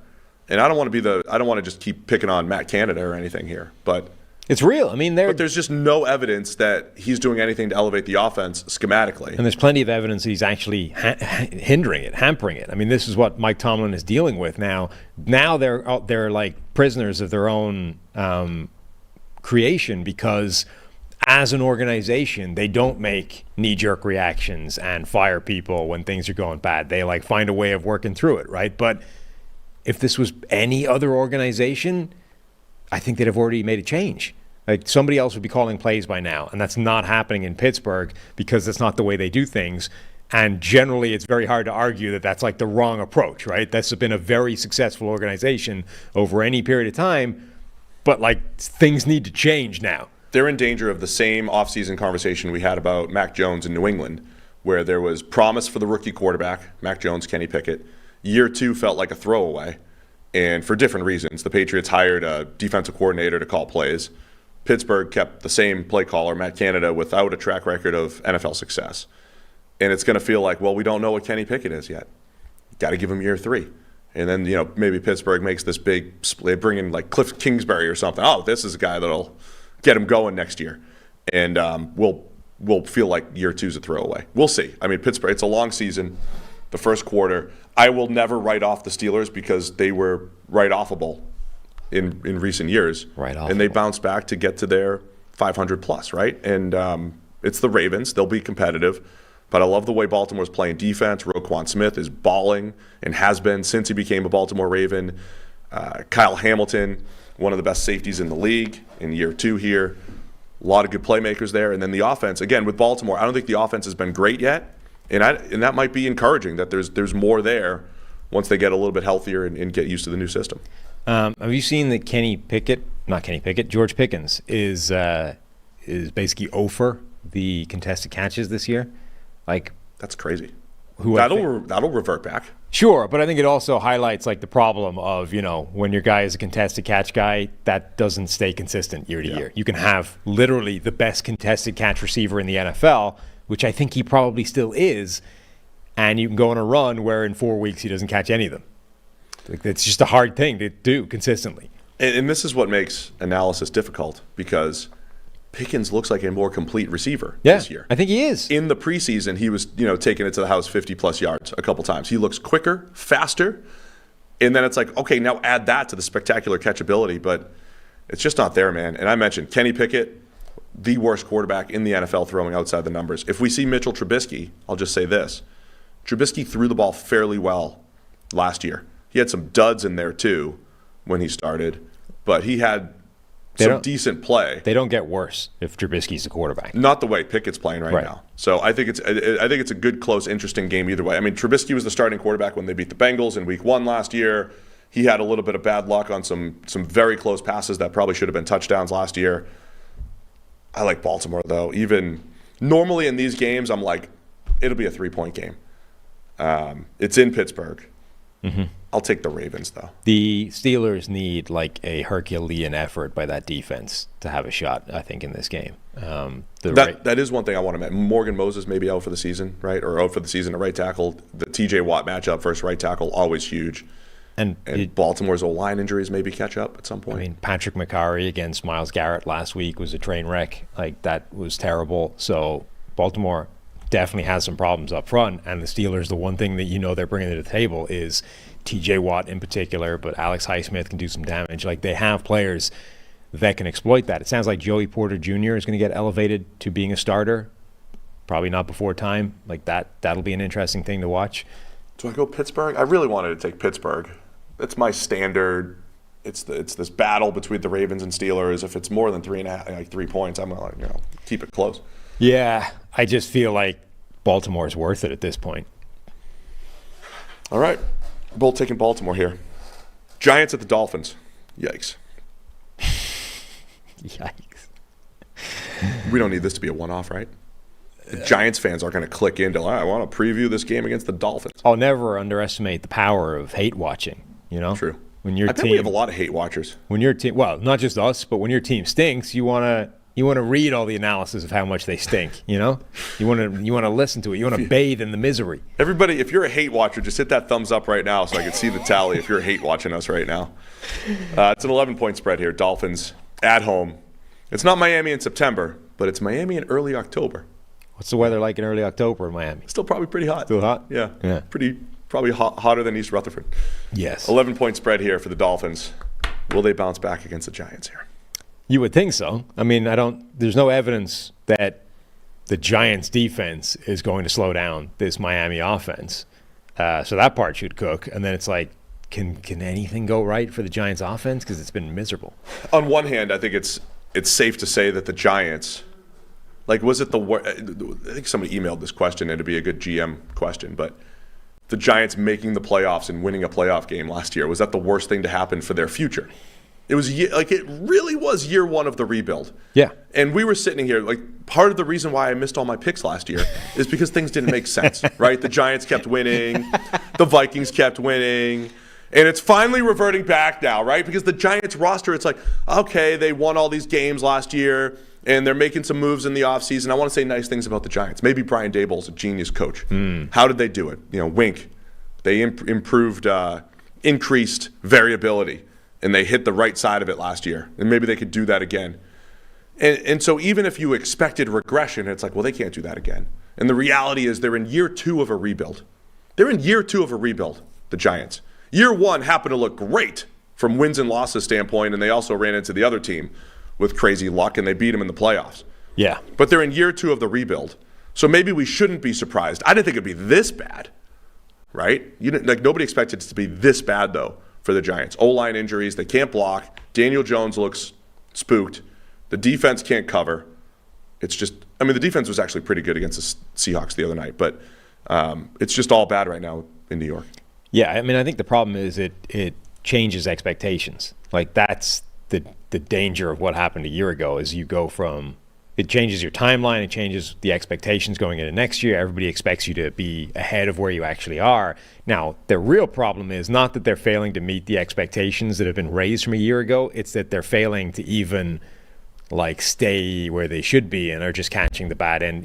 They're not even treading water, they're going backwards hard, and the expectations have been moved ahead of where they should be. So now it looks doubly bad. But it is worth pointing out, that offensive line has been a mess. Ben Stockwell, our behind-the-scenes data guy, who sometimes fact-checker on the podcast, he was if you looked at the 5 that were starting in that game, any of the 5 outside of Evan Neal, if you were that guy's playing in the second half of a preseason game, you'd be yeah, that makes sense. And honestly, even if you said Evan Neal, he's been left out there with the starters to play all through the game, it would still make sense. So effectively, they're running with a second half of a preseason offensive line. Of course, nothing is functioning. That can't work in the NFL. Those offensive lines are awful. That's what the Giants are playing with at the moment. So Jalen Hyatt's out there running 33 routes or whatever and barely seeing the football because they can't get it to him. They don't have the time to make that happen. He's basically a waste of time at this point being on the field because you can't put the ball in his general direction. Everything about this offense, nothing works because that offensive line is non-viable. We said before, Daniel Jones is right up there with Sam Howell in terms of number of sacks taken. I think he's the most pressured quarterback in the NFL through the first few weeks, and he's contributing to that himself. And even independent of the pressure that he invites on himself, when pressure arrives, he's still one of the worst quarterbacks at the NFL at fumbling it away and taking the sack. It's bad. Yeah, I think you summed it up. Dolphins will look. The Dolphins, the first half of the game, they were pretty close with Buffalo. Sometimes it was a blowout. Buffalo just dominated from start to finish. Miami was there. There was a fumble late in the first half, and then Buffalo pulled away. But Miami's still a really good team. Every single week, I talk about the Giants blitz package. So now you're going up against. You're gonna bring the house. Not that it's not the same blitz every time, but you're gonna bring the house against a guy like Tua that has quick receivers who get open quickly, and he's a quick decision maker. It's high variance in that this could be, Dolphins drop 50 or the Giants, sneak a few turnovers in there against the Dolphins. But I think Miami's going to have success again offensively, and another week where maybe Miami's pass rush is going to look great going up against the Giants, right? Yeah. That was the point I was trying to make earlier. Seattle does not have a good pass rush. No. They have, but back-to-back weeks, they got to play Carolina's offensive line, the Giants' offensive line, and Daniel Jones, and now people are going to think Seattle has a great pass rush. Maybe they're better than we thought, but I think the bigger factor was who they went up against. Miami, you're going to come out of this week and be like, wow, Miami, look at, they got that front four. Well, they also showed yes, Seattle's pass rush is going to look good going up against this second-team preseason Giants offensive line, but they weren't taking chances either. They dialed up the blitz. They're not only we can probably beat you with 4, but just to be sure, we're actually going to start sending people as well. And Devin Witherspoon's going to come off the slot multiple times, and linebackers are going to come on the blitz as well. And that's working as well. So not only did they show that you can probably kick this offensive line's ass with 4 guys, but they also showed that it's very vulnerable to the blitz. It's not at all capable of identifying where it's coming from or how to patch it up and how to pick it up. So, Miami's defense, I think you could say, has been a little bit disappointing given the hype and given Vic Fangio and all that kind of stuff. But I feel like that's more than enough tape to give to Vic Fangio for a week and say, can you create a game plan that will destroy this offense? I suspect the answer to that is yes.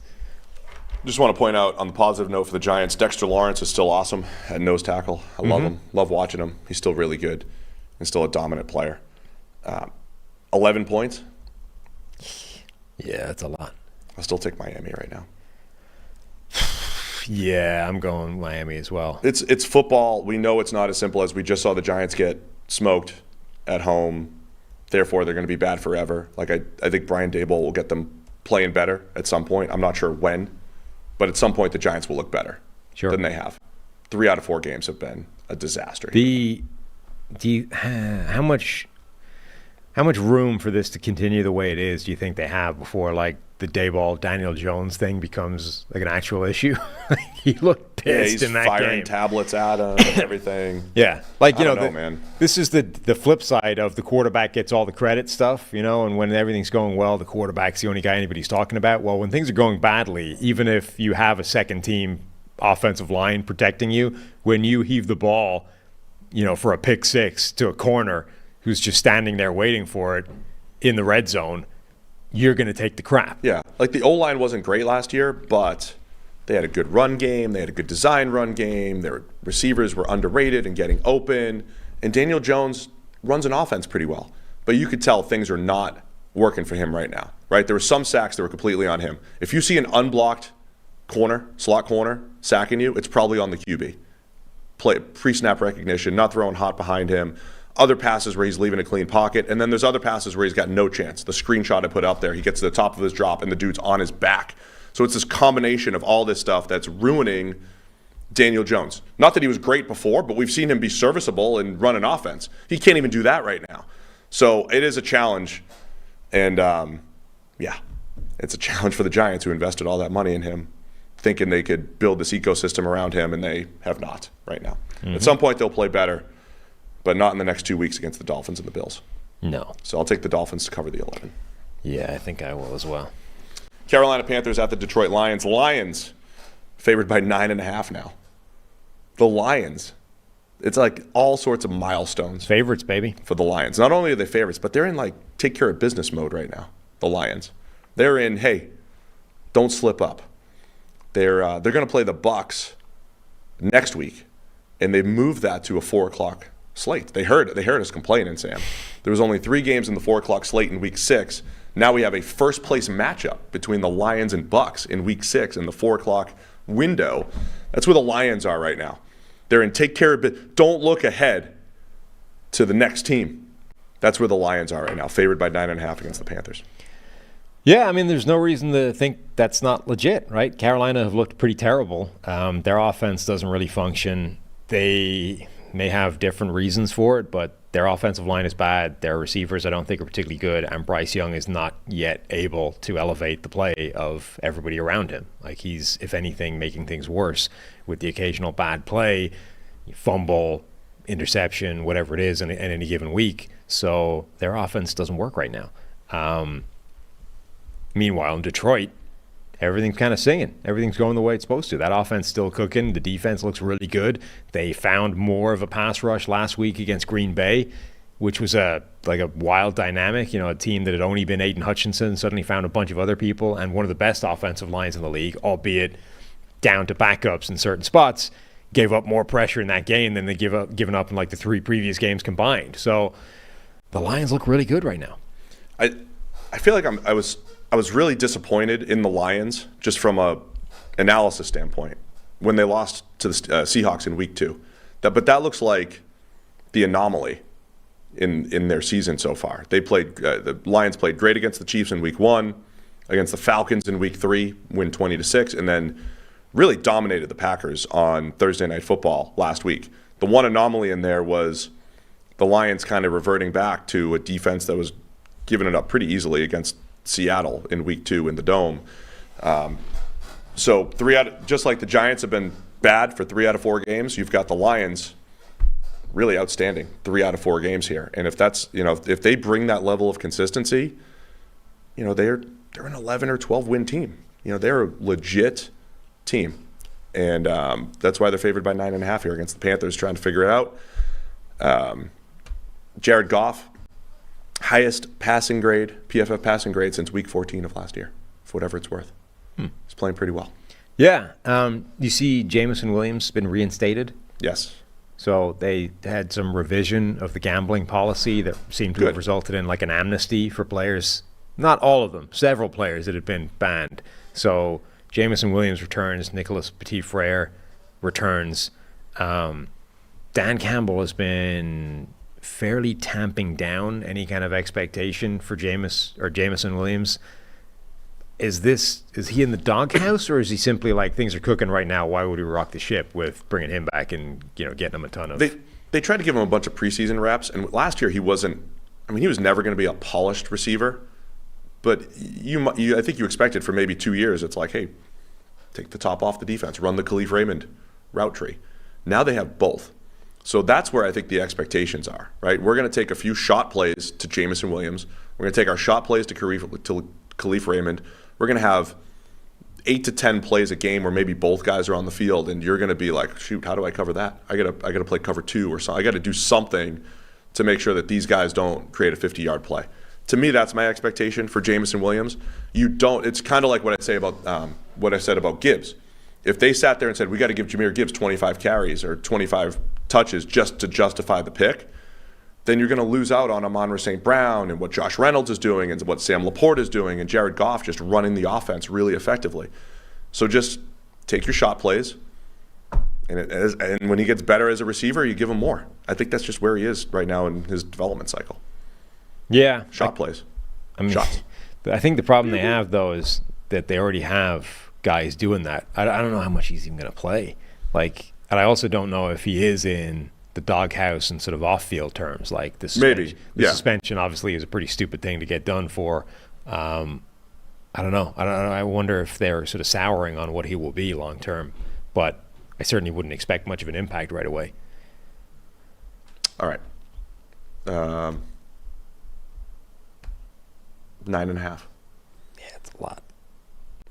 I think they're probably good for it, though. Carolina's not good.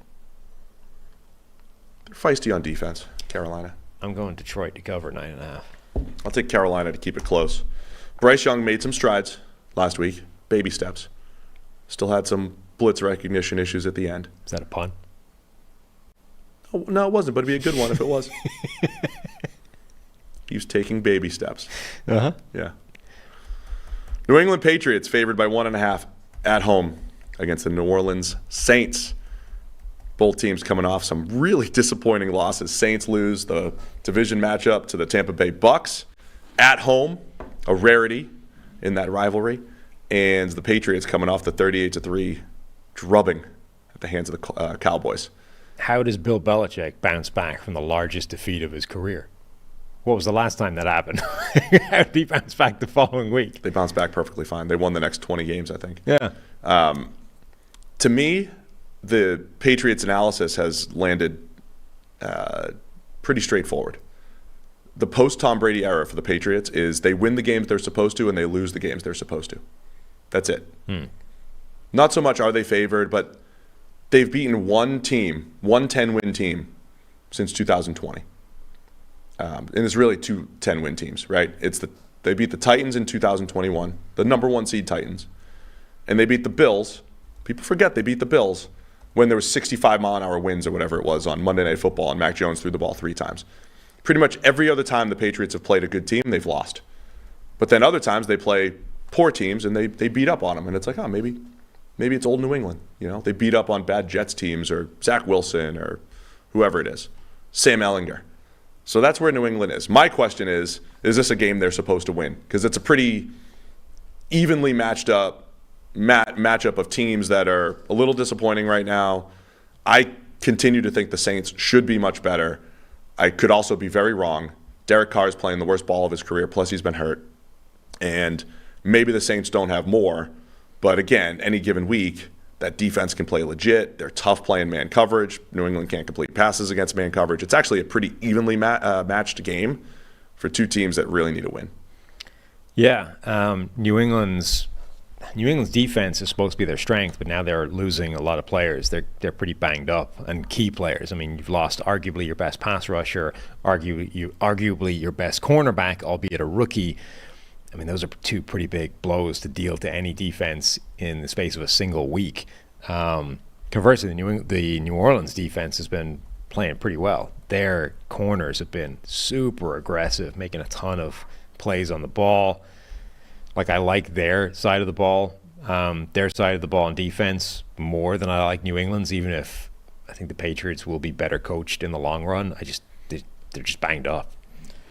This one could be a low-scoring game. I think, the Saints they're tough to move the ball against overall. They weren't great last week against the Bucs, but they're tough to move the ball against.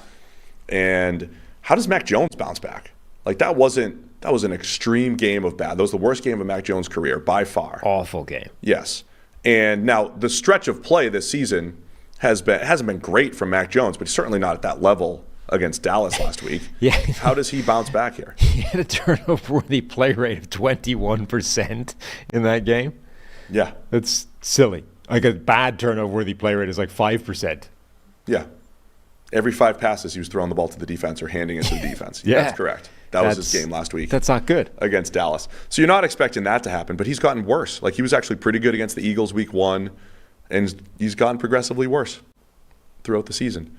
That was not what was supposed to happen with Bill O'Brien coming in. So I don't know what they're going to do to they said they're working on those bad decisions. I don't know how you work on them other than throwing 9 million screens again. You get the cowboy clicker thing out, right, and you freeze it right when he's looking left at Jerome Bland, and no, like circle on a line through. You are standing next to the right sideline. Throwing a ball to the left sideline, bad. No, don't Mac, do that. Tell me what you did wrong on this play.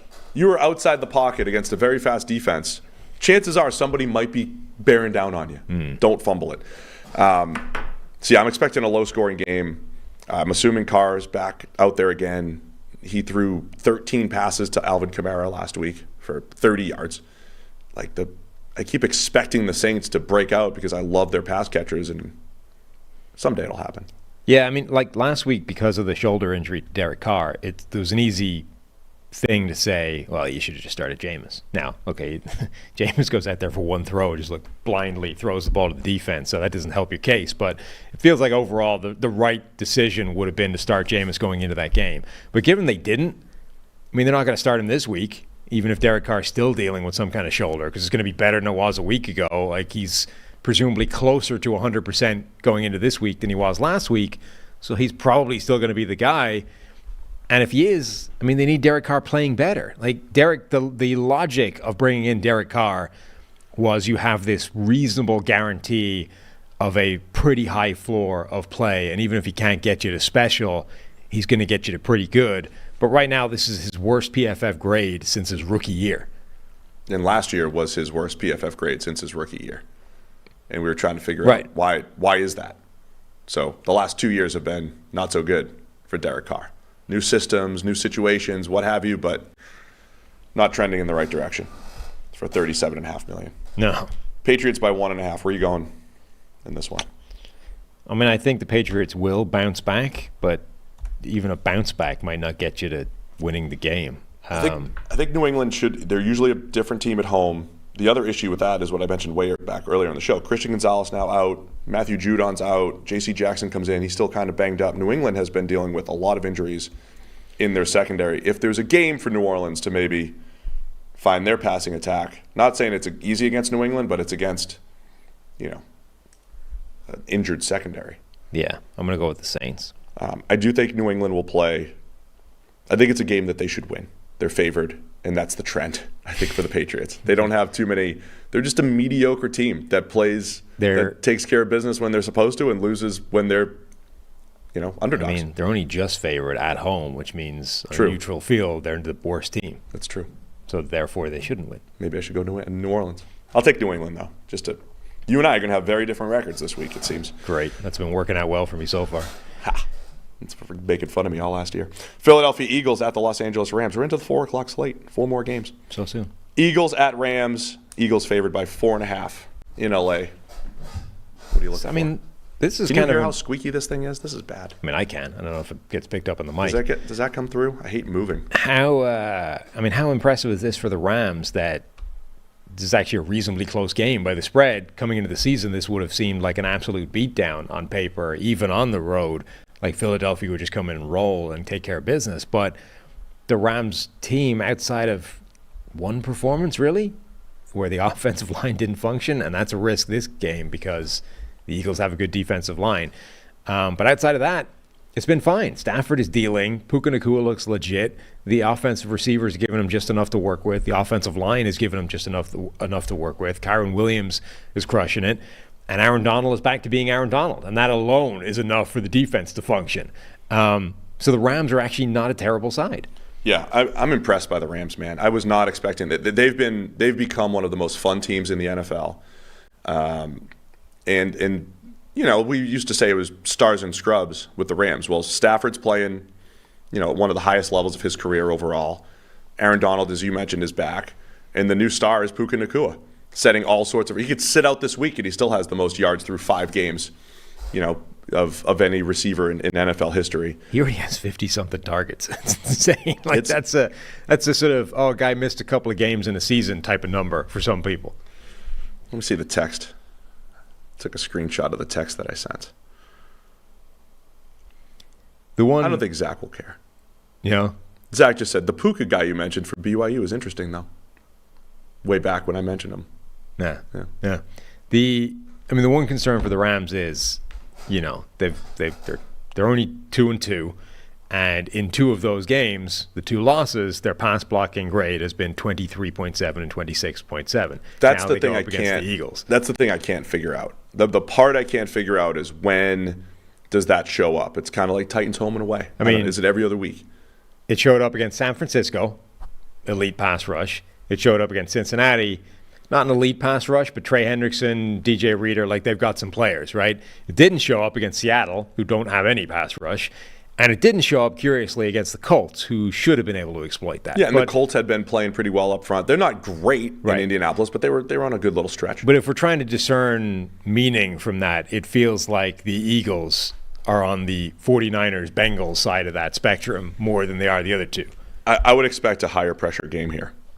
But all that said, the Eagles barely won up front last week against Washington.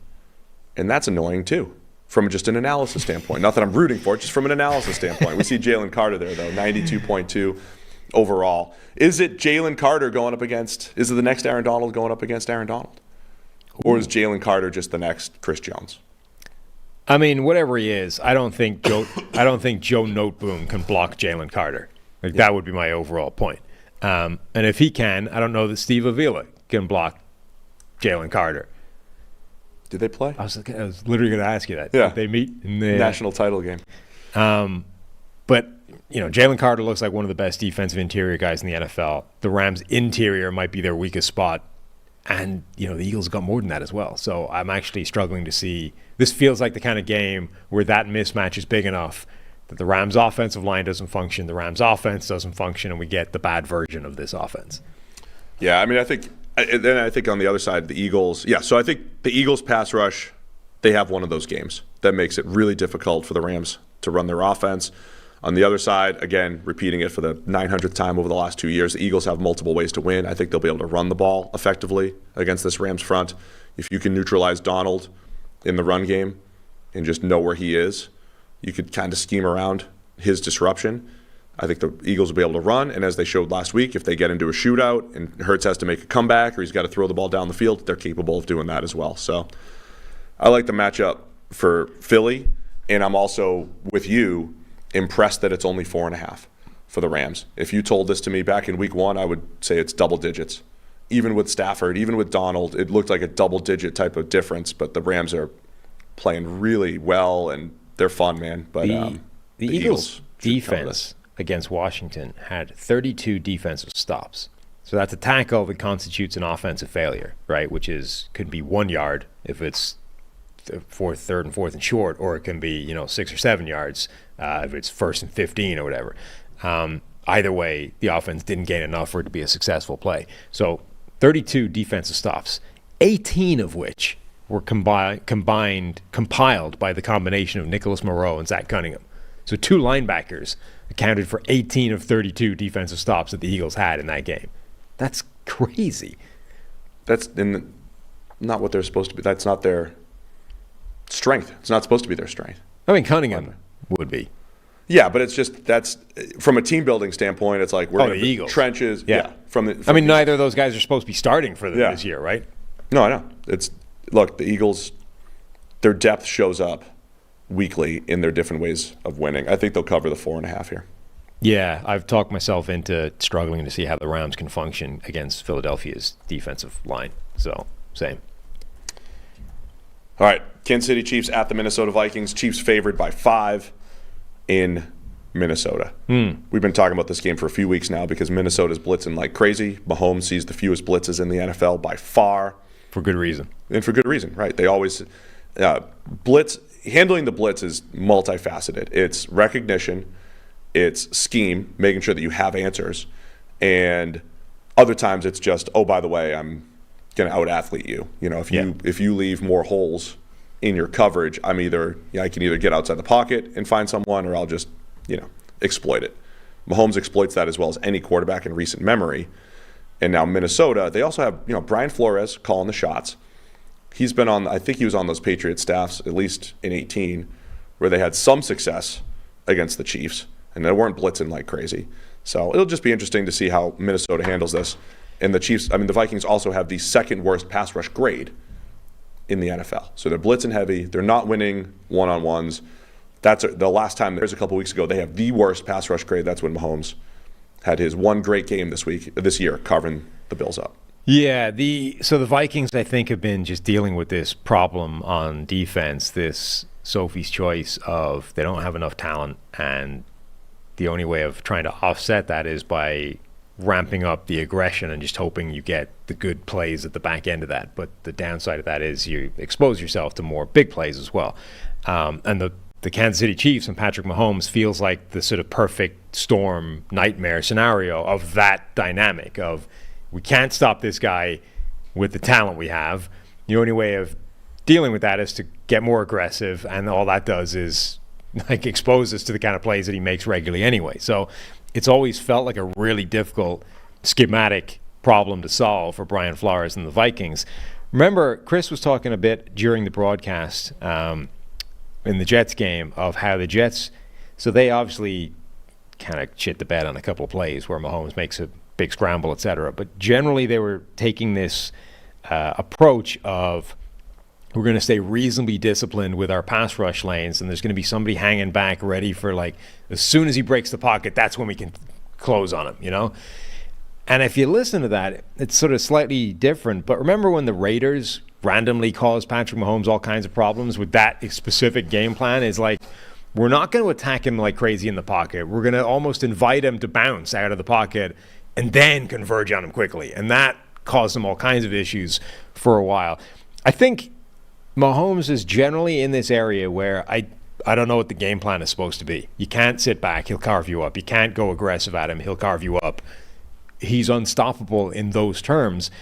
But the one thing that keeps coming back around as a potential way to at least slow him down is that idea of, we'll not go crazy. We'll invite him out of the pocket and then attack, then pounce.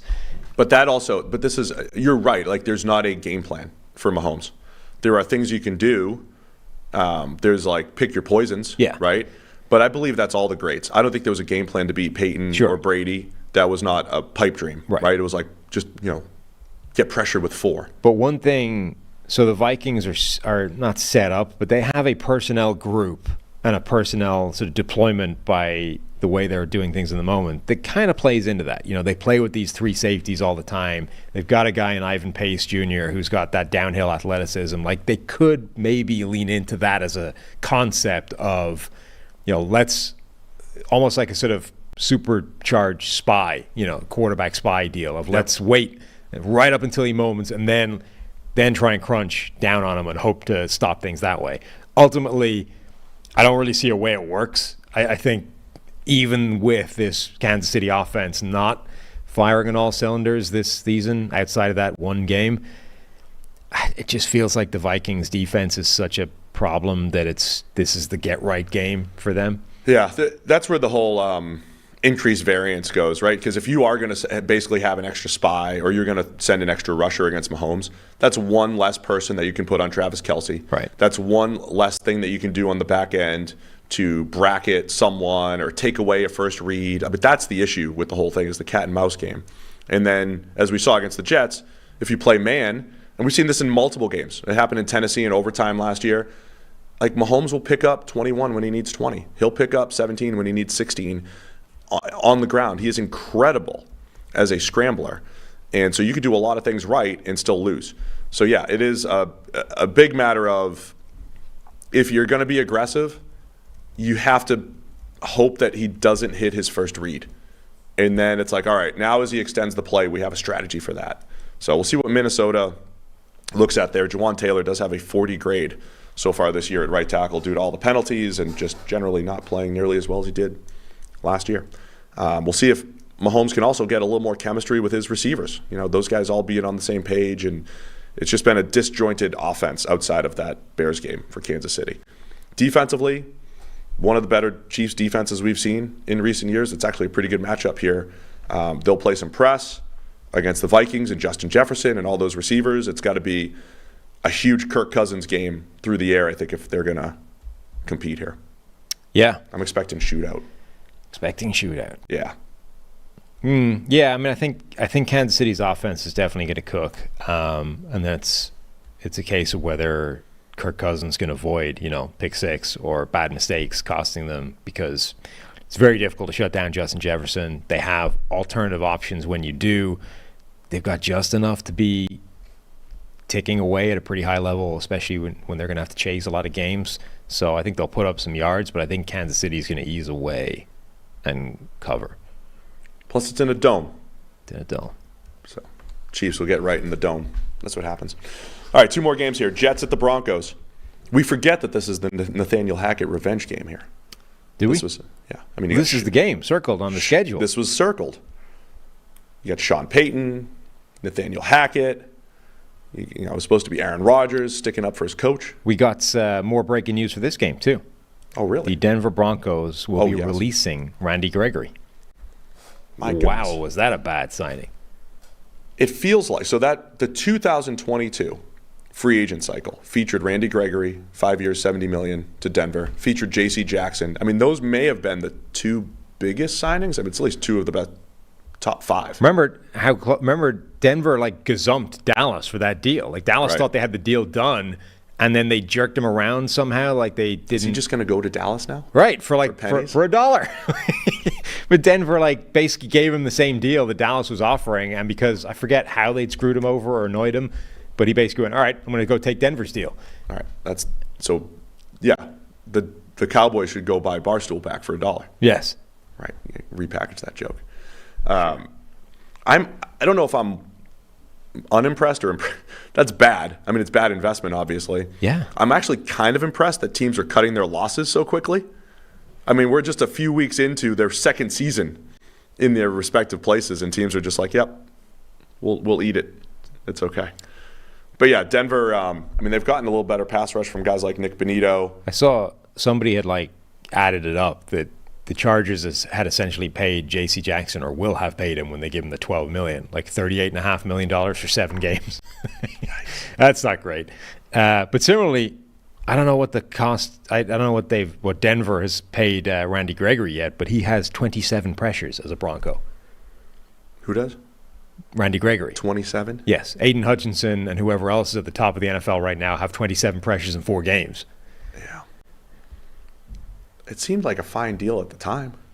Well, so Aiden Hutchinson, Micah Parsons, and Max Crosby all have 27 pressures in 4 games, and that's what he has as a Denver Bronco. It felt okay, but there was always this thing of, remember, Randy Gregory's this weird player where he was suspended, he was on 2 strikes and all this kind of thing, and then he kind of put it together for a couple of years in Dallas, but one of those years was 270 snaps. The next year was his sort of full-time year, still under 500 snaps, but that was his best season, right? 47 pressures, 84.7 PFF grade, 327 pass rushes, and it was off that year that they were going to pay him the big money in Denver. And you were like, okay, he looks really good, and he's sort of become the player that everyone thought he might be as a second-round pick with all this talent. On the other hand, his entire career, which at that point was 3, 4, 5 seasons, was 1,500 snaps old, and he's only really been good for 500 of those 1,500 snaps. We're still dealing with a really small sample size for a guy who has multiple strikes against him and, some other issues. Only in one ecosystem, Right. where Like, success was. Yeah, there was a lot of risk attached to that. So even if you're kind of like, okay, it's probably a risk that I would take, I think you had to acknowledge, even at the time, there was quite a large percentage chance that that would blow up in your face. yeah, I think that's all fair. Broncos defense. So Zach Wilson, not only did he turn a corner on Sunday night, seemingly, like the whole thing looked different. It went from, we have such low expectations. When you hit a check down against cover 2, like we're high-fiving things. Like, Yes. I can't believe you hit a check down. That's awesome. But then he started kind of dealing, right? Kind of confidently chucking it around. Can he do that? Is that the new thing? Can we remember any? There's one other time when Matt Castle took over for Brady that one year in 2008. Castle's first 7 or 8 games, he took so many sacks. He was just very slow recognizing the ball. And I think I was at the game, but it looked like he had turned a corner and just started working a little bit quicker. He never became great. He just looked far more confident in the offense in the second half of the year. I don't even think the stats back that up, but he was more confident, and it looked a little crisper. Like he had literally turned a corner. I haven't seen that too much, that cut and dry. That was like the one other example I could think of. Is that real for Zach Wilson? It's not like he's never had other good games. He's had other good games in his career. There's only just 3 or 4 of them, but he's had other good games. But it did look different. It's a new offense, more confident, a little crisper. Now you go against Denver, who has not forced an incompletion in the first half in the last 2 games. Yeah. I mean, that was so. My sister, of all people, is trying to rope me into helping in a fantasy team. She was like, is Zach Wilson turned a corner, right? Not enough for fantasy. And I was like, no, of course not. But having said that, maybe for one more week, because he's playing Denver this week. Like, absolutely, this is not Zach Wilson figuring it out. The light switch did not go on. But he's taking that momentum into the worst defense in the NFL this week. So maybe one more week of this. And then he turns back into a pumpkin. What are they mad at me for? Who's mad at you? They said I ruined a clip. Did I cough or something? Stop talking to people when we're doing a show. I'm talking to the producers. They're people. Don't talk to them. We're doing a show. Okay.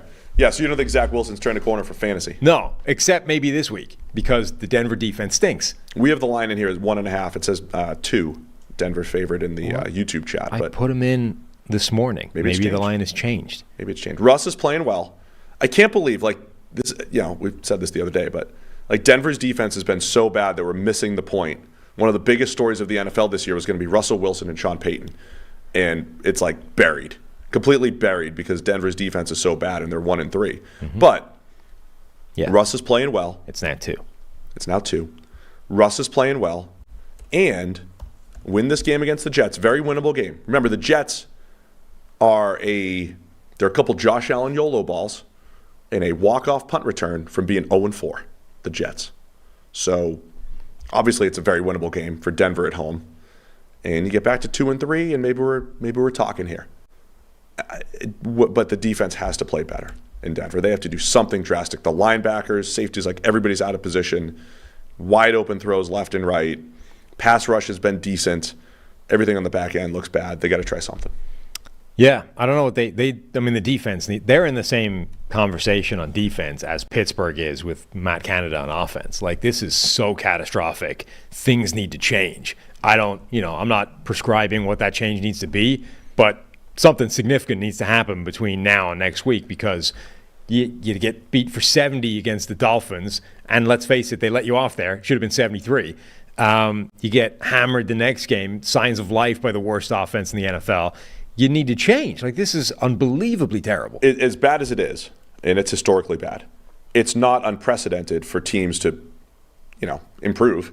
The 2019 Dolphins that were accused of tanking and looked like they were tanking, yeah. I mean, they were giving up like 40 points a game the first 5 or 6 games, and then they started playing tougher. Last year's Lions went from the worst defense in the league by far to very competitive down the stretch. I think Denver at least has the talent to do that. They have talent in the secondary. They have talent. Their linebackers are not nearly as bad as they're playing right now. They have had also a lot of injuries in addition to not good players. Like last week, they were missing basically the spine of the defense. Frank Clark, Josie Jewell, Justin Simmons were all out last week. They haven't had a lot of the talent that they do have, but I mean, this has been a schematic nightmare in addition to bad players or bad play or missing players as well. They need to change something fundamental to that defense because it's another mess at the moment. But as long as that is the case, I mean, I do generally think we might get a second Zach Wilson half-decent performance. He was pretty good against a good defense right up until he dropped the snap. If that happens again, I feel like the Jets' defense is going to be enough to slow down whatever rejuvenated version of the Broncos' offense we're getting. I'm buying into Zach Wilson hype. I think it's going to be a more entertaining game than it looks on paper for 2 1-3 teams. Because like Russ against the Jets defense is a good matchup. Can Zach Wilson do it again? I'm going to lean Denver because that offense, man, is playing much better, and I think their defense can't be as bad as they've been. Did you see this? I'm going to go out on a limb. Bold prediction time. The Denver Broncos will force a non-Hail Mary incompletion in the first half of this game against the Jets. It's bold. It hasn't happened since week 2. It's bold. It's going to happen in this game, though. Zach Wilson will throw an incompletion in the first half of this game. He will not go 16 for 16 like both Tua and Justin Fields did over the last 2 weeks against the Broncos.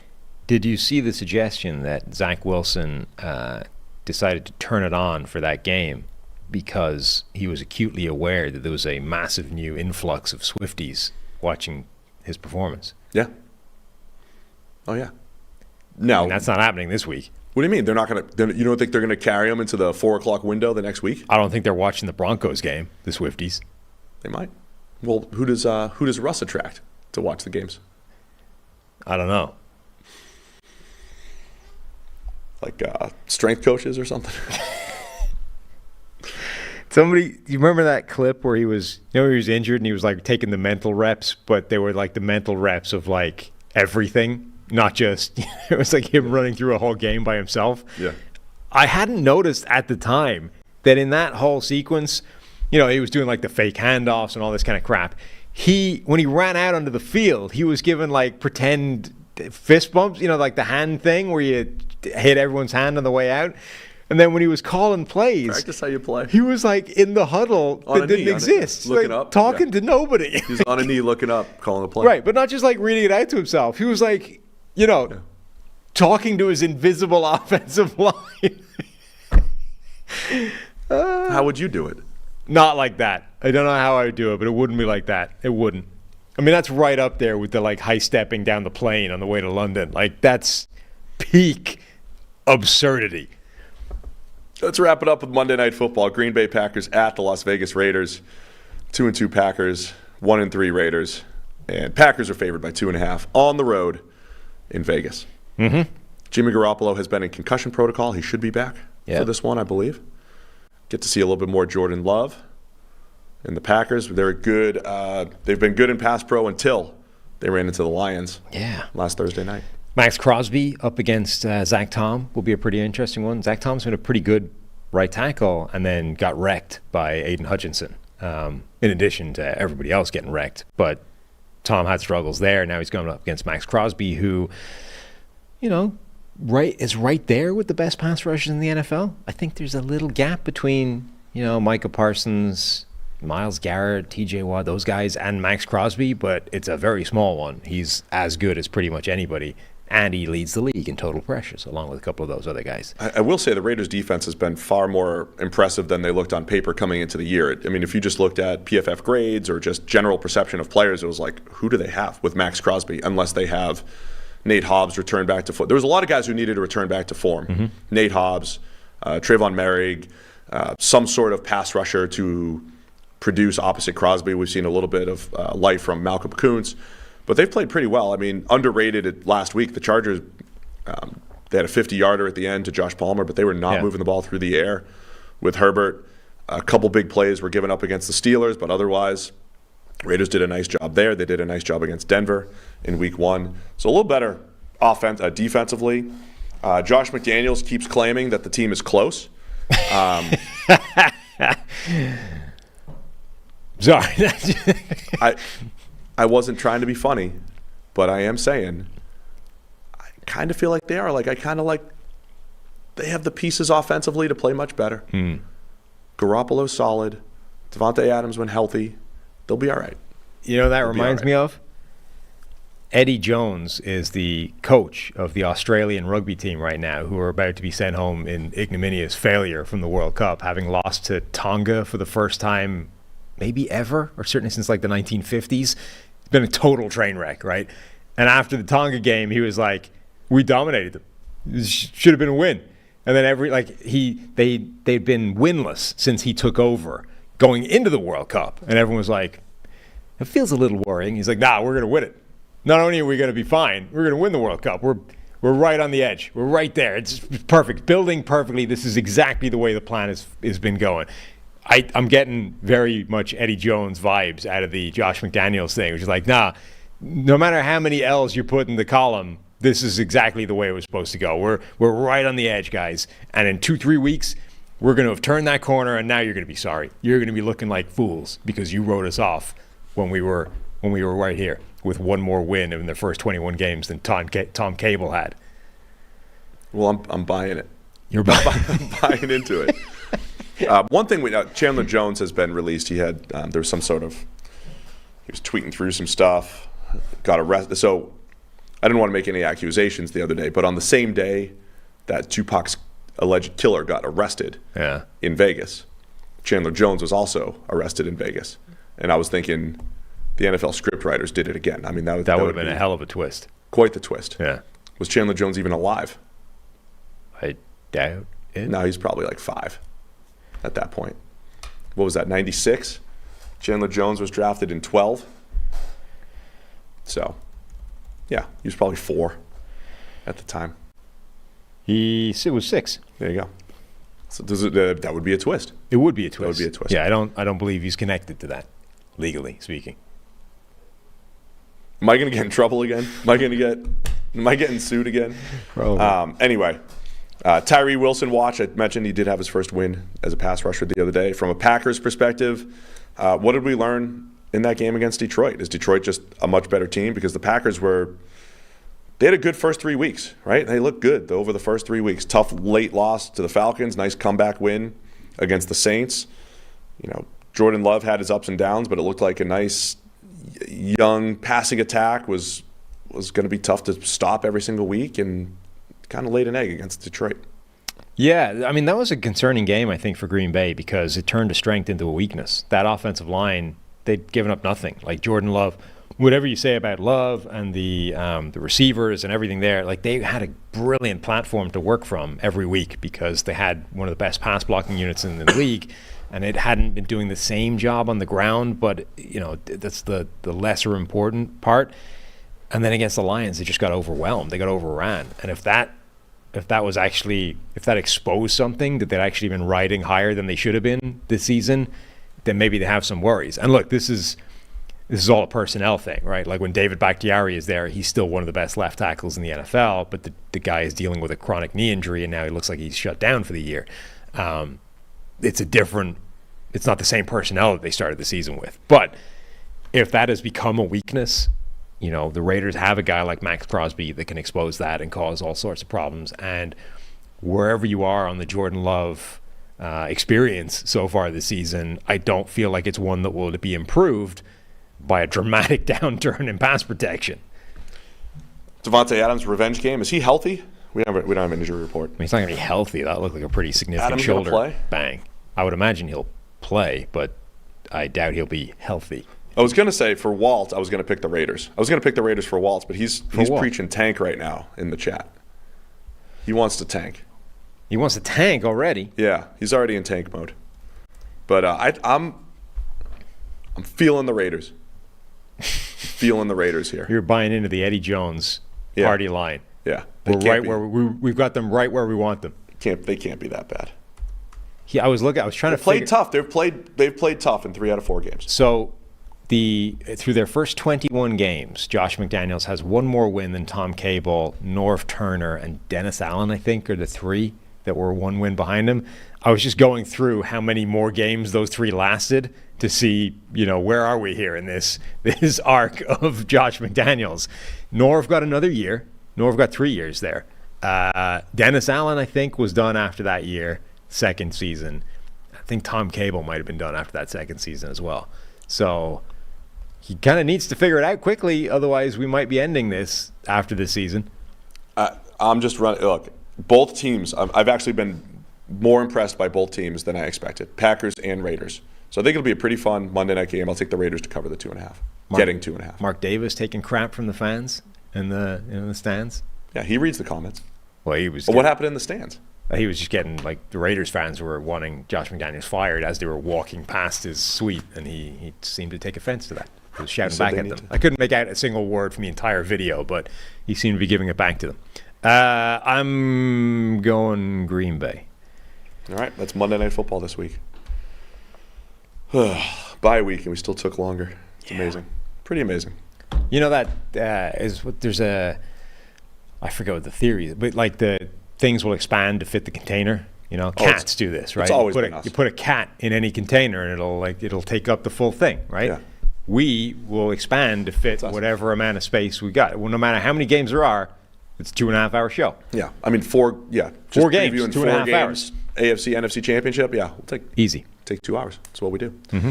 Anyway, we appreciate everybody being here and being here on a Wednesday. We're a day early here. We'll see how you guys like the day early preview on Wednesday. So that makes tomorrow kind of like mailbag day, GM Steve day. Send us your emails, send us your questions, and we'll have Bob Sturm here previewing a little more Cowboys 49ers. You're not going to want to miss that. So appreciate everybody for tuning in. We'll see you again tomorrow with more PFF NFL Podcast.